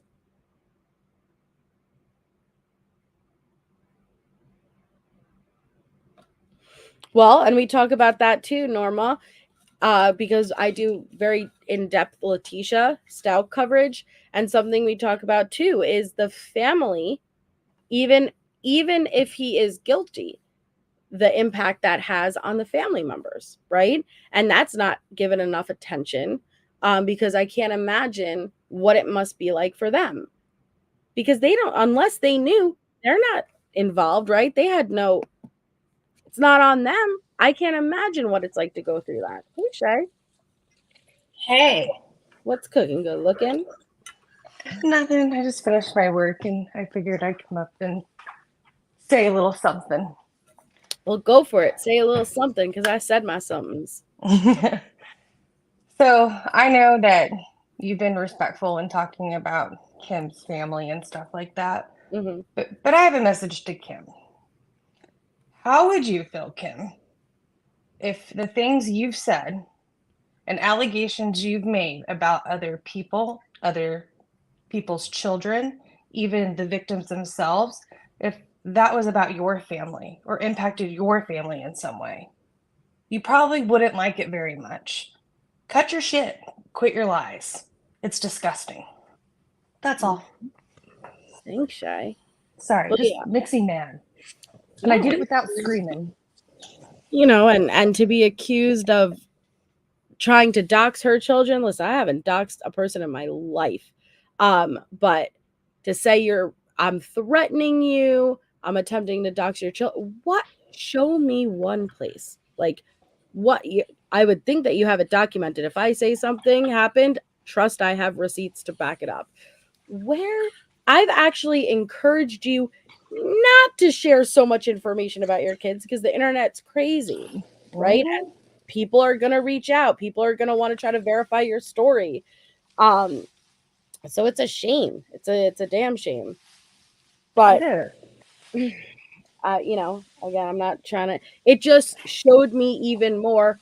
Oh, you are willing to lie. You just now proved to me personally and directly that you are willing to lie. Not that I didn't know that, but I can now prove you're lying.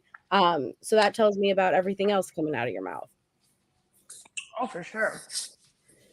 What did you think about the interview? Oh, I thought it was really good. Mm-hmm. I thought that the McDonoughs did a really good job with the Gonzalez family. I thought that I learned a lot.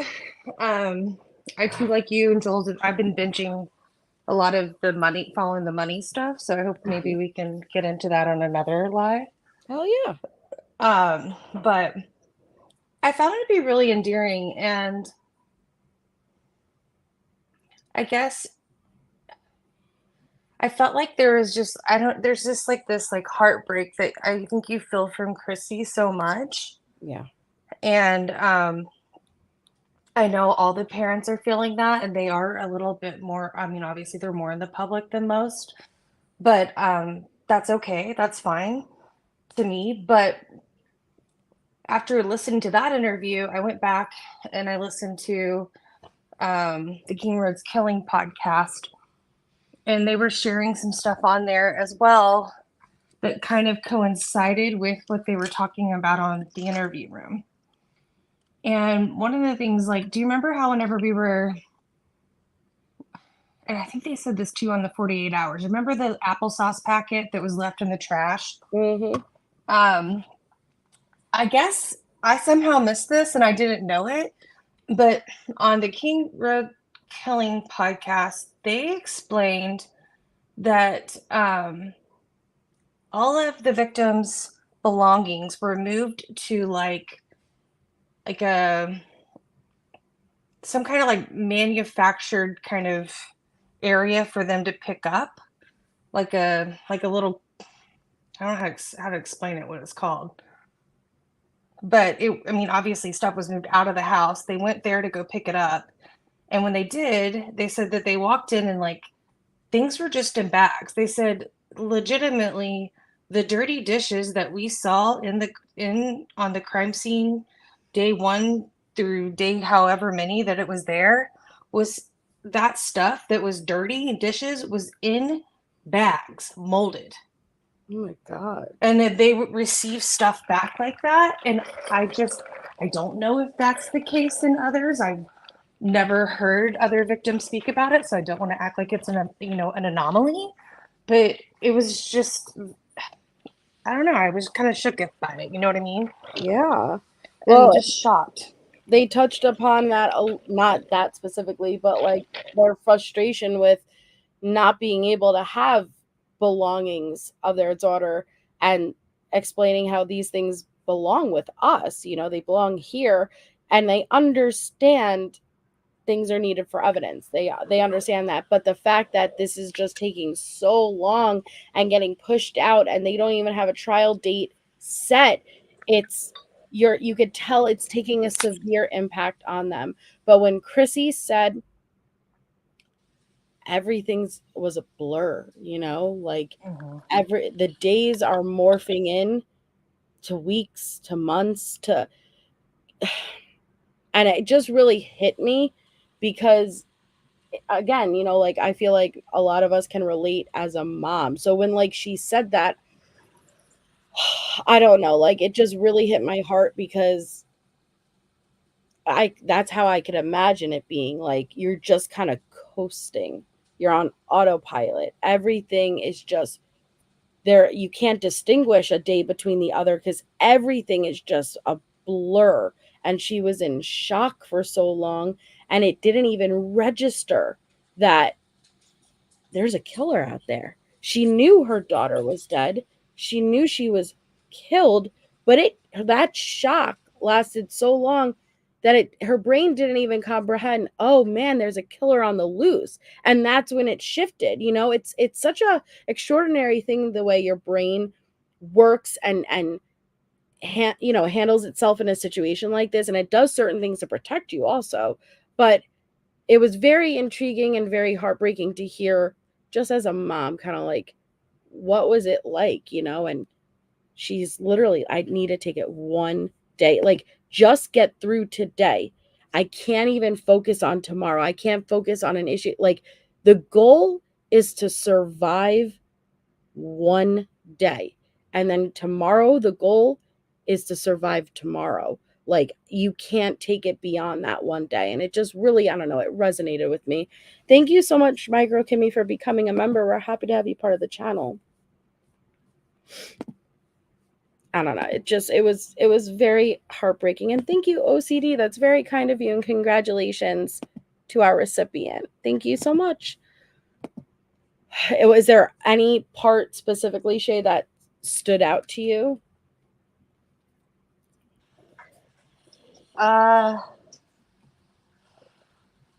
Well,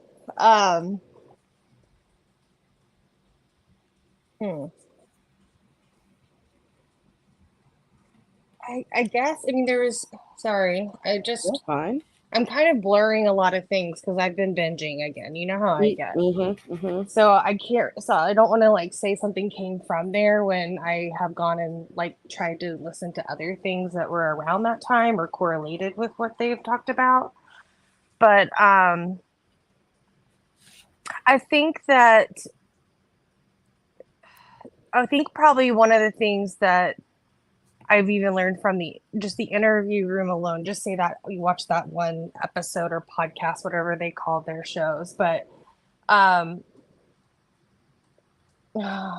it bothers me. So the fact that, you know, Chrissy wasn't really aware that they were kind of changing the memorial garden space and becoming into an all people, and kind of like how that felt at the time for like the loss of her child. And I guess also the way that she describes the location of the home, and I think this may have been it may have been an interview room, and may have been on the Killings partner, the King Road's Killing podcast.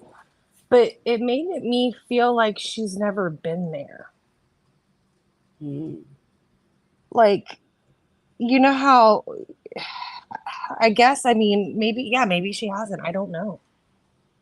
Because she's like, the way she was saying, well, you know, I've been told, or it's to my understanding that the school is not, or the house is not like, you know, right in eyesight. It's, you know, up a little bit back. So how is that bothering everybody right now? And those are just little things that I was kind of like picking up on. I know they're not like significant, but it's just little things like that. Also, and how only like a little over 3,000 out of like $1 million was spent on therapy. for students, right? Yes. So yeah, the $1 billion that they got for the emergency funds for the University of Idaho, 3,000 was spent on therapies. There's sums of money that's questionable. The president of the Yes. University of Idaho, he was. This is where I was trying to do some research earlier when I sent it to you and Jules. Was he states like in a couple of interviews that he had already worked on a manuscript for a crisis management like book that he was, I guess, kind of co-authored on, and then it stated that the tragedy happened at King Road, and they decided to add that in the last chapters of the book that was released. It's caused a lot of questions I about don't like that. what? I don't like that. Yeah. It's caused a lot of questions because since that has come out, that's, people have asked questions about, his family at some point owning that home as an investment property.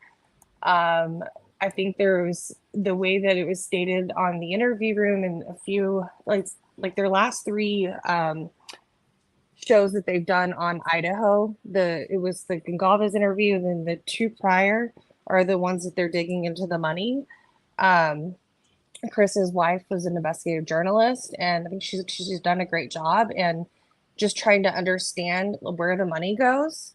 Mhm. And so some of the questions like that they had spurred from this book. This is why I know we want to get our hands on it, and Jules wants one too. Is somewhere in there allegedly it states that University of Idaho, a select group of people within there, and assuming the president Scott Green, were privy to investigative information and briefed by law enforcement, allegedly. They were aware of the victims long before the parents were. That, I think, was the most shocking and heartbreaking to me. And why would they be involved, or why would they have any investigative information when the crime itself is off campus? And they even mentioned the frustration with like tearing down the house so quick. I didn't realize he lived in the original structure though. It's weird. And then didn't reach out. The president didn't even reach out to the family. Like I don't know. That's weird. And I definitely want to look into that angle. But his family owned it, but I don't think we know if he ever lived there. Okay. He said he didn't live there. That was what I did Okay. find in books. He doesn't remember the place. He said he never lived there.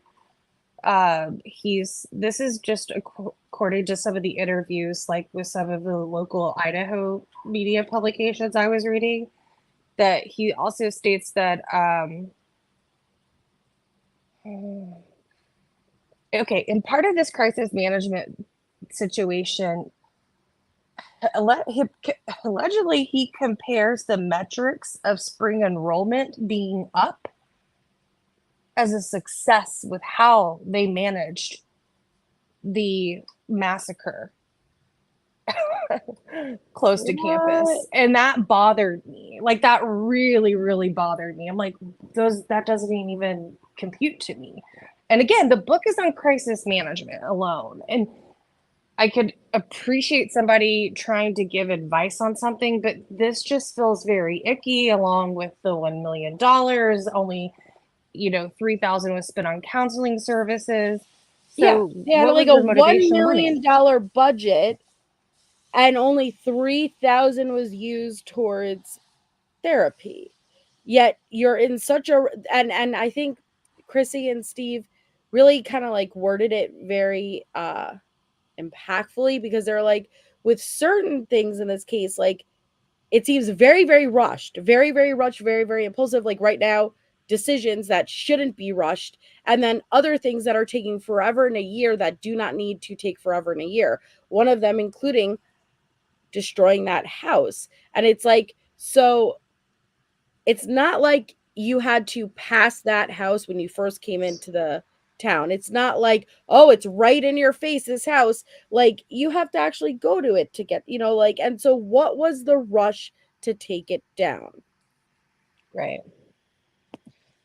Yes, Jules, and you're right. So apparently he was saying that like some of the proceeds from this book would be, and it's on the Idaho website. I found it. Like they would put the proceeds of the book towards the prayer garden, but they also had already started doing the bracelets, the Idaho bracelets. So where is all that money going? Why? I don't like when money gets involved, period. Yeah, I hear you, Leon. I don't know, but like, where did all the, like, we're talking about a lot of money here. And these are the type of things that like kind of happen when nobody's looking, kind of like how Biden signed the damn thing while the eclipse was happening. I don't like shit that happens when like everyone's attention is elsewhere, Yeah, It's weird. It's weird. it is weird. There was something else I was going to tell you too that was interesting about that as well. I'm trying to think. Please do. Excuse me. I'm happy you're here, Miller. I think most importantly, it's the investigation part. And I don't know what Jules is going to say about that, but that right there bothers me the most. Is why would they have like, and I agree that like it's not common for an establishment to speak on behalf of a crime during law enforcement press conferences. That's not a common thing that happens. Why did it happen there? Say that one more time. It's not common for an establishment, say where the crime took place, to speak during a press conference with law enforcement. For an establishment? Mm-hmm. So say there was a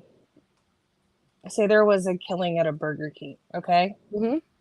And I know it's just a pretty big, brand, national brand, but I'm just bringing this up. It's not common that while they're doing a presser with law enforcement, that Burger King executives would be speaking with them on the same stage. Right. And I've just thought like a lot of that stuff was weird to me, even like looking back. And I think that kind of listening to how in the interview room they broke that down as well. There's some points that are very valid if you. Yeah, that's a good point. Mm-hmm. Because it was off campus. Right. Well, and then Jules, here's the question. Why did the LLC gift this to the university when it's not on campus, like the home? Like, it is weird to me. It makes no sense. And I think what we heard is that was actually in the works really early on, Melissa. Hi, LSU, Nancy Drew. LSU says LSU made some statements during Derek Todd Lee before he was caught. Arm shrug. But was it committed on campus? Because I agree with Jules. Like, if it's something that's happening on the campus, like, like Virginia Tech, like I would expect to hear from the president, during those shootings. But the president of the university didn't even reach out to the families once. No condolences. No, but like and I don't know, that's a little weird to me. It is weird. And it doesn't mean that they have any part in what happened to the victims. No. But the fact that they were privy to a lot of information and then Scott writes a book on it. So why is it that everyone else is under? So this is one of the points that Chris McDonough and his wife brings up, is why is it that everybody else is under a gag order but the president of U of I wasn't and wrote a book. Is that a separate video from the interview? There's 2 videos prior. That's the 2 money okay. ones. Then I'll have to watch that because that's very interesting. Very, very interesting. They're actually going to do several parts because they're talking to representatives that voted against the U of I receiving that emergency fund. And Chris was saying that when they reached out to him, he asked him if he had read Scott Green's book, and he said, his book? What? Like, very confused. And I think that it's interesting. I'd like to know more information as well. I mean, well, and again, the icky part to me is I managed this crisis plan well because student enrollment was up. Well, I don't know about that. Like, it just seems very tone deaf. Like, the trial hasn't even happened. Like, it's not years later. Like, it was an immediate, like, I'm writing this book, I'm going to throw this in there. I mean, is it a thing to get book sales from? I don't know. Because, I mean, I think the crisis management plan talked about how they handled stuff during the pandemic, you know, and things like that. It wasn't just this, like, again, this massacre. According to him, there was a manuscript written before.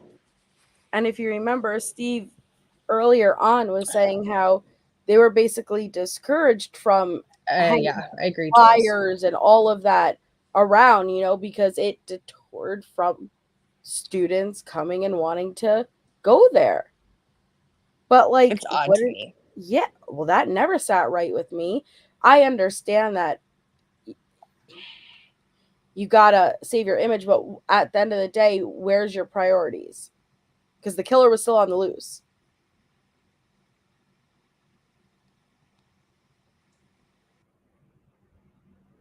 Oh no.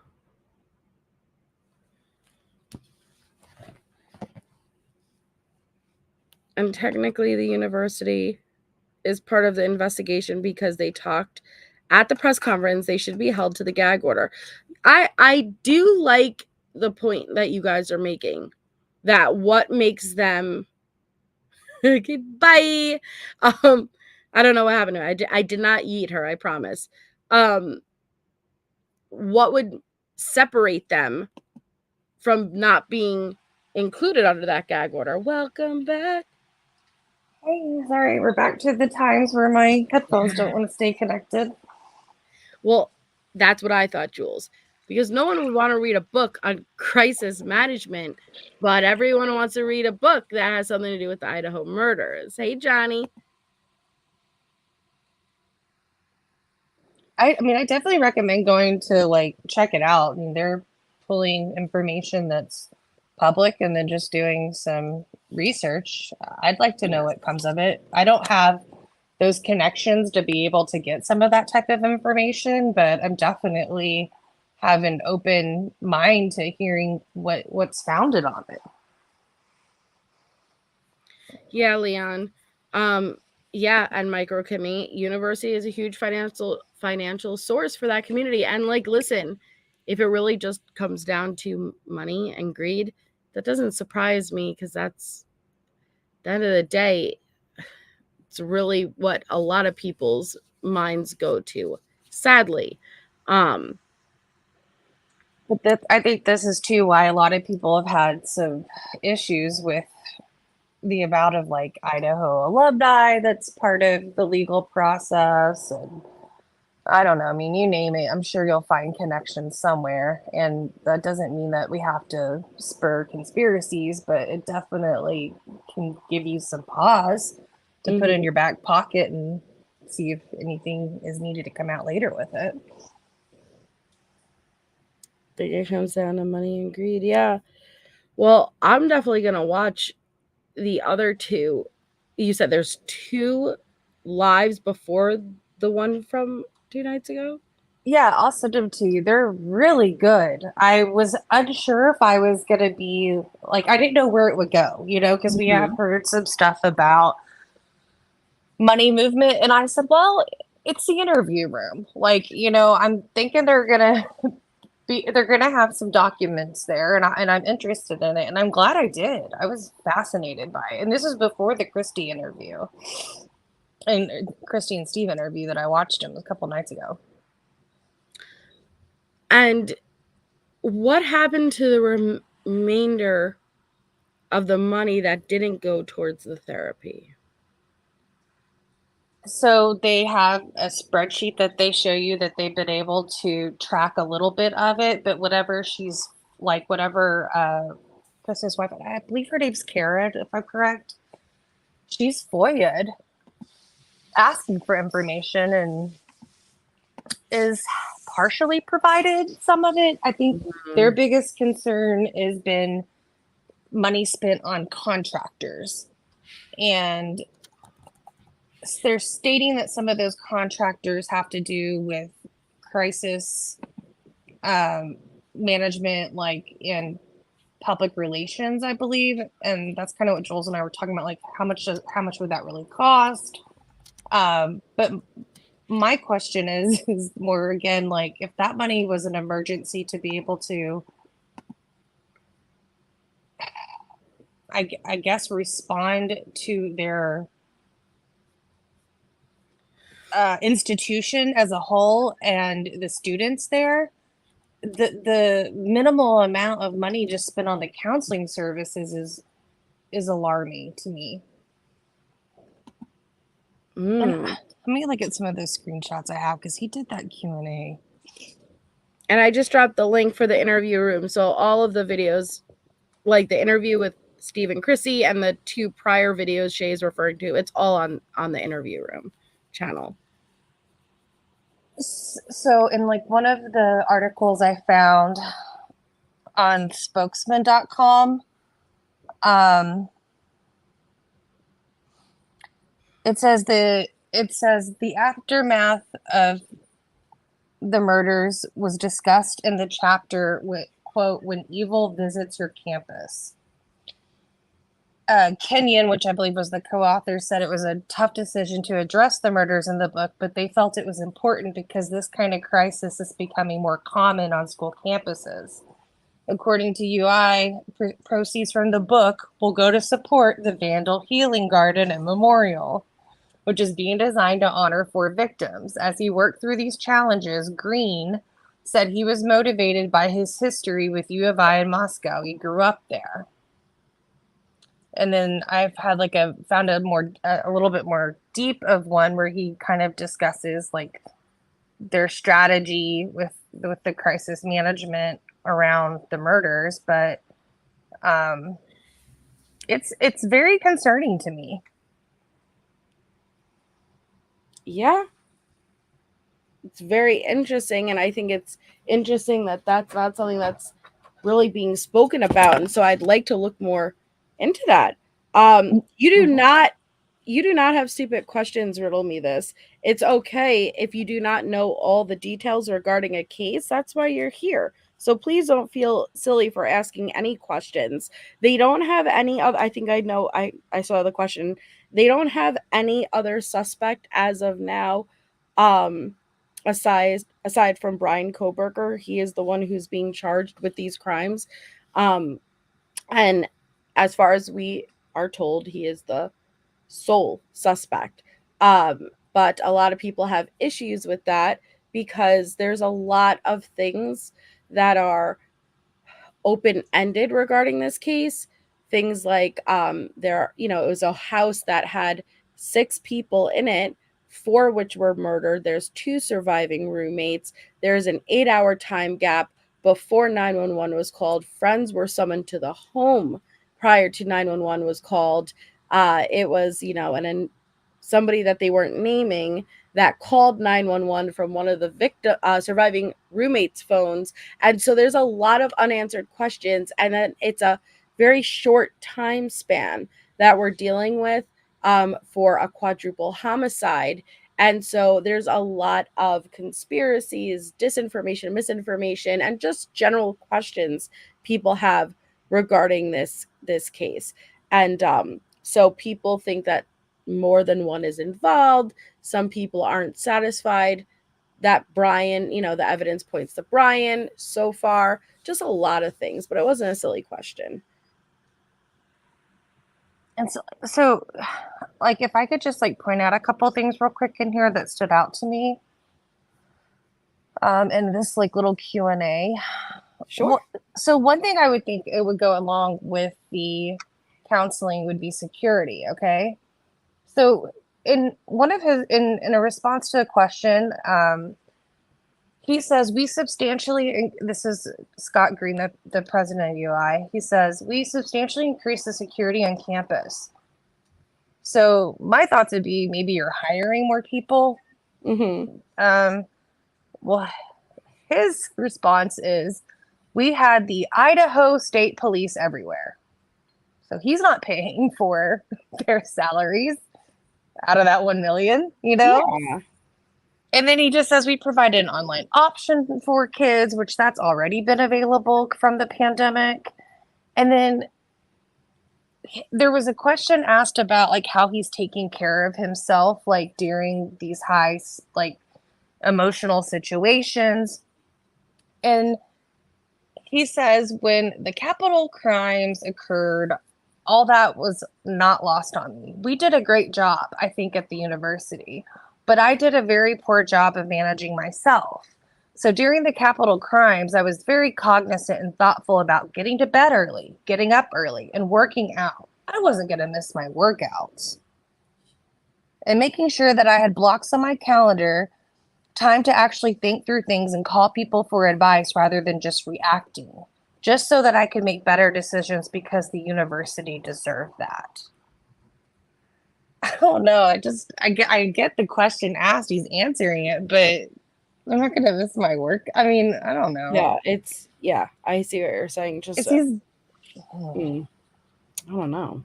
It seems, I guess, you can't control how people respond, but his statement overall just seemed detached to me. Yeah. I need to look more into this because I had no idea. Is that what you and Jules were talking about today? Because it's been a crazy day and I haven't caught up, not catched up. But I had no idea about any of that. Yeah. Yeah. I mean, it's a lot to kind of take in. I wish I could just like brief you on it all, but I would highly recommend going to like watch it yourself. I'm probably going to rewatch it because I was just in awe. Really. I was like, well, where's that buddy going? I work in finance, so yeah. I'm naturally curious. Yeah. Well, and Nika, the Gonsalveses also mentioned that too, because they're like, we're dealing with 51 terabytes. If we're going to keep playing this, I need more time to go through it. They're like, you're literally going to need all of the time in the world because that is way too much. And it sucks because as I was listening to them, my heart was breaking, hearing every point they made as the victim's family. True, spot on. Yes, all of those emotions, all of those feelings are valid. But then I was also in the other side of my brain, like, these things need to happen to ensure a fair trial. Certain things, not all. And like, shit, it's 51 terabytes, but she wouldn't be doing her fucking job if she didn't sift through every single piece of it, right? But Kristie did say, like, she's desperately searching something to get him off. So you could tell they are confident because there's a lot of, like, well, they don't believe he's the one. No, it seems like they are fairly confident. As confident as they could be in the situation that they're in. You know what I mean? Like, yeah. But that's why it makes me mad when people are adding to, like, the conspiracies and stuff, because it's like, I could imagine that they're tormented with that thought, what if, every day. Don't torment them more with things that are not to be true. Like, are not true. That's not, because there's a lot you could focus on that we really don't have the answers for, that really is weird and suspicious, but don't fuel them with a bunch of bullshit on top of that. Yeah. It's a stalling ploy. Oh yeah. Listen, And I like hearing people's different opinions, because if I was innocent, I would not waive my right for a speedy trial, because I'd be like, go ahead. You will not have evidence that I did this because I didn't do it.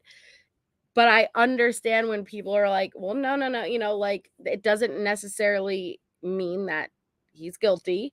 But why would you want to give prosecution more time to make their case more solid? Like, it's either they're going to have the evidence or they don't. Now, while I'm saying that there have been innocent people convicted of crimes before, and so it's, of course it's terrifying and it can happen. And yes, he's also facing death penalty. Thank you, Michelle. But I don't know, like, it's, if you didn't do it, ain't nothing going to come back solid that shows you did. And so that doesn't mean that there can't be circumstantial evidence that points to you, but I still would be, let's go, do it. Yeah. I kind of feel like with the thing with the survey, yeah, that's my poor Linda. Yep. I think that they set themselves up to move. They did. And they are going to move. But I think, listen, as much as like it bothers me, I think Ann Taylor is good at what she does. Like, I don't have to agree with it, because I am hurting for the victims and like the victims' families, and like, oh my God, like they have to go through this and this. But when you're looking at it through the side of her client, she's doing what you got to do. But it's, I don't know, like, because are her and Judge's energy, like, is he getting frustrated? Well, yeah, I mean, I watched the trial and he seemed to be quite he gave pushback when there was a statement that by the 2-week hold of the survey was impeding on Brian's like due process or something.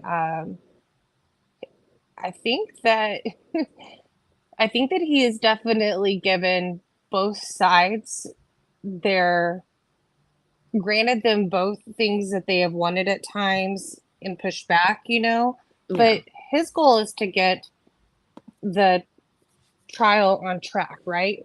So I do think the best thing that came out of that, others may disagree, is doing weekly touch bases, like of hearings that they're going to have to do. And I think that's a good thing. I think that they need to somewhat get on the same page and make their way there. And if they don't have enough evidence and it's not proving that way, like no more stall tactics, or if Brian can't come up with the alibi, whichever way you look at it, I mean, it's gotta move.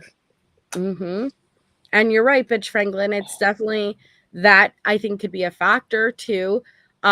Because once so much time passes, it's going to be my cousin Vinny up in here, like getting that witness on the stand, like, and eyewitnesses are not reliable. They are not reliable. Okay. And no, Nick, I don't think they're going to turn around and if Brian could have provided an alibi, he would have provided an alibi. But conveniently, I'm driving around solo with my phone disconnected from the network, and I can't tell you any place that I was at any time, and no witnesses that saw me. Fuck out of here. No. No. No. You ain't buying it? No. Because I would have at least been like, oh, listen, yeah, I happen to be driving around, but around this time, I went past this gas station. Check that CCTV. I know around this time, and your phone was disconnected. Nah. I mean, I'd like to see, is there a consistent pattern of behavior where he does that? But if this behavior is you disconnected from the network this one night and you don't have a history of driving around cruising at the nighttime, no, Jim John Doe, no. Just saying. But I appreciate you coming up and giving me your thoughts, and I'd like to go back, and I'm going to go back and I'm going to watch that, and maybe we could get Jules up and we could do a panel discussion on that alone, because I don't know anything about it just from what you shared of me, but I'd like to look into it and then like discuss more and maybe have Jules's thoughts. Absolutely. And they do touch on some things outside of just like the money itself. Like there's things that are more kind of revealing or different ways to look at it. I know some people might not be like a huge fan of the interview. Remember, they may be huge fans. I mean, I like them. I think that I like to look at things like if you're a good investigator, if you're going to be prosecution, then you have to be so many steps ahead to think through how the defense is going to push back. And they bring up some legitimate concerns that they had from their perspective with this tie with Scott Green and the university maybe being included on the investigation. So it is a very interesting. I highly recommend checking it out. And yes, Miller, like, let alone new area, you could ask like any of my friends. I get lost. I still take my GPS to the same places I go every day. And Do you really? Yes. Yeah. I love you. I'm going to work. My GPS, like I just got it to where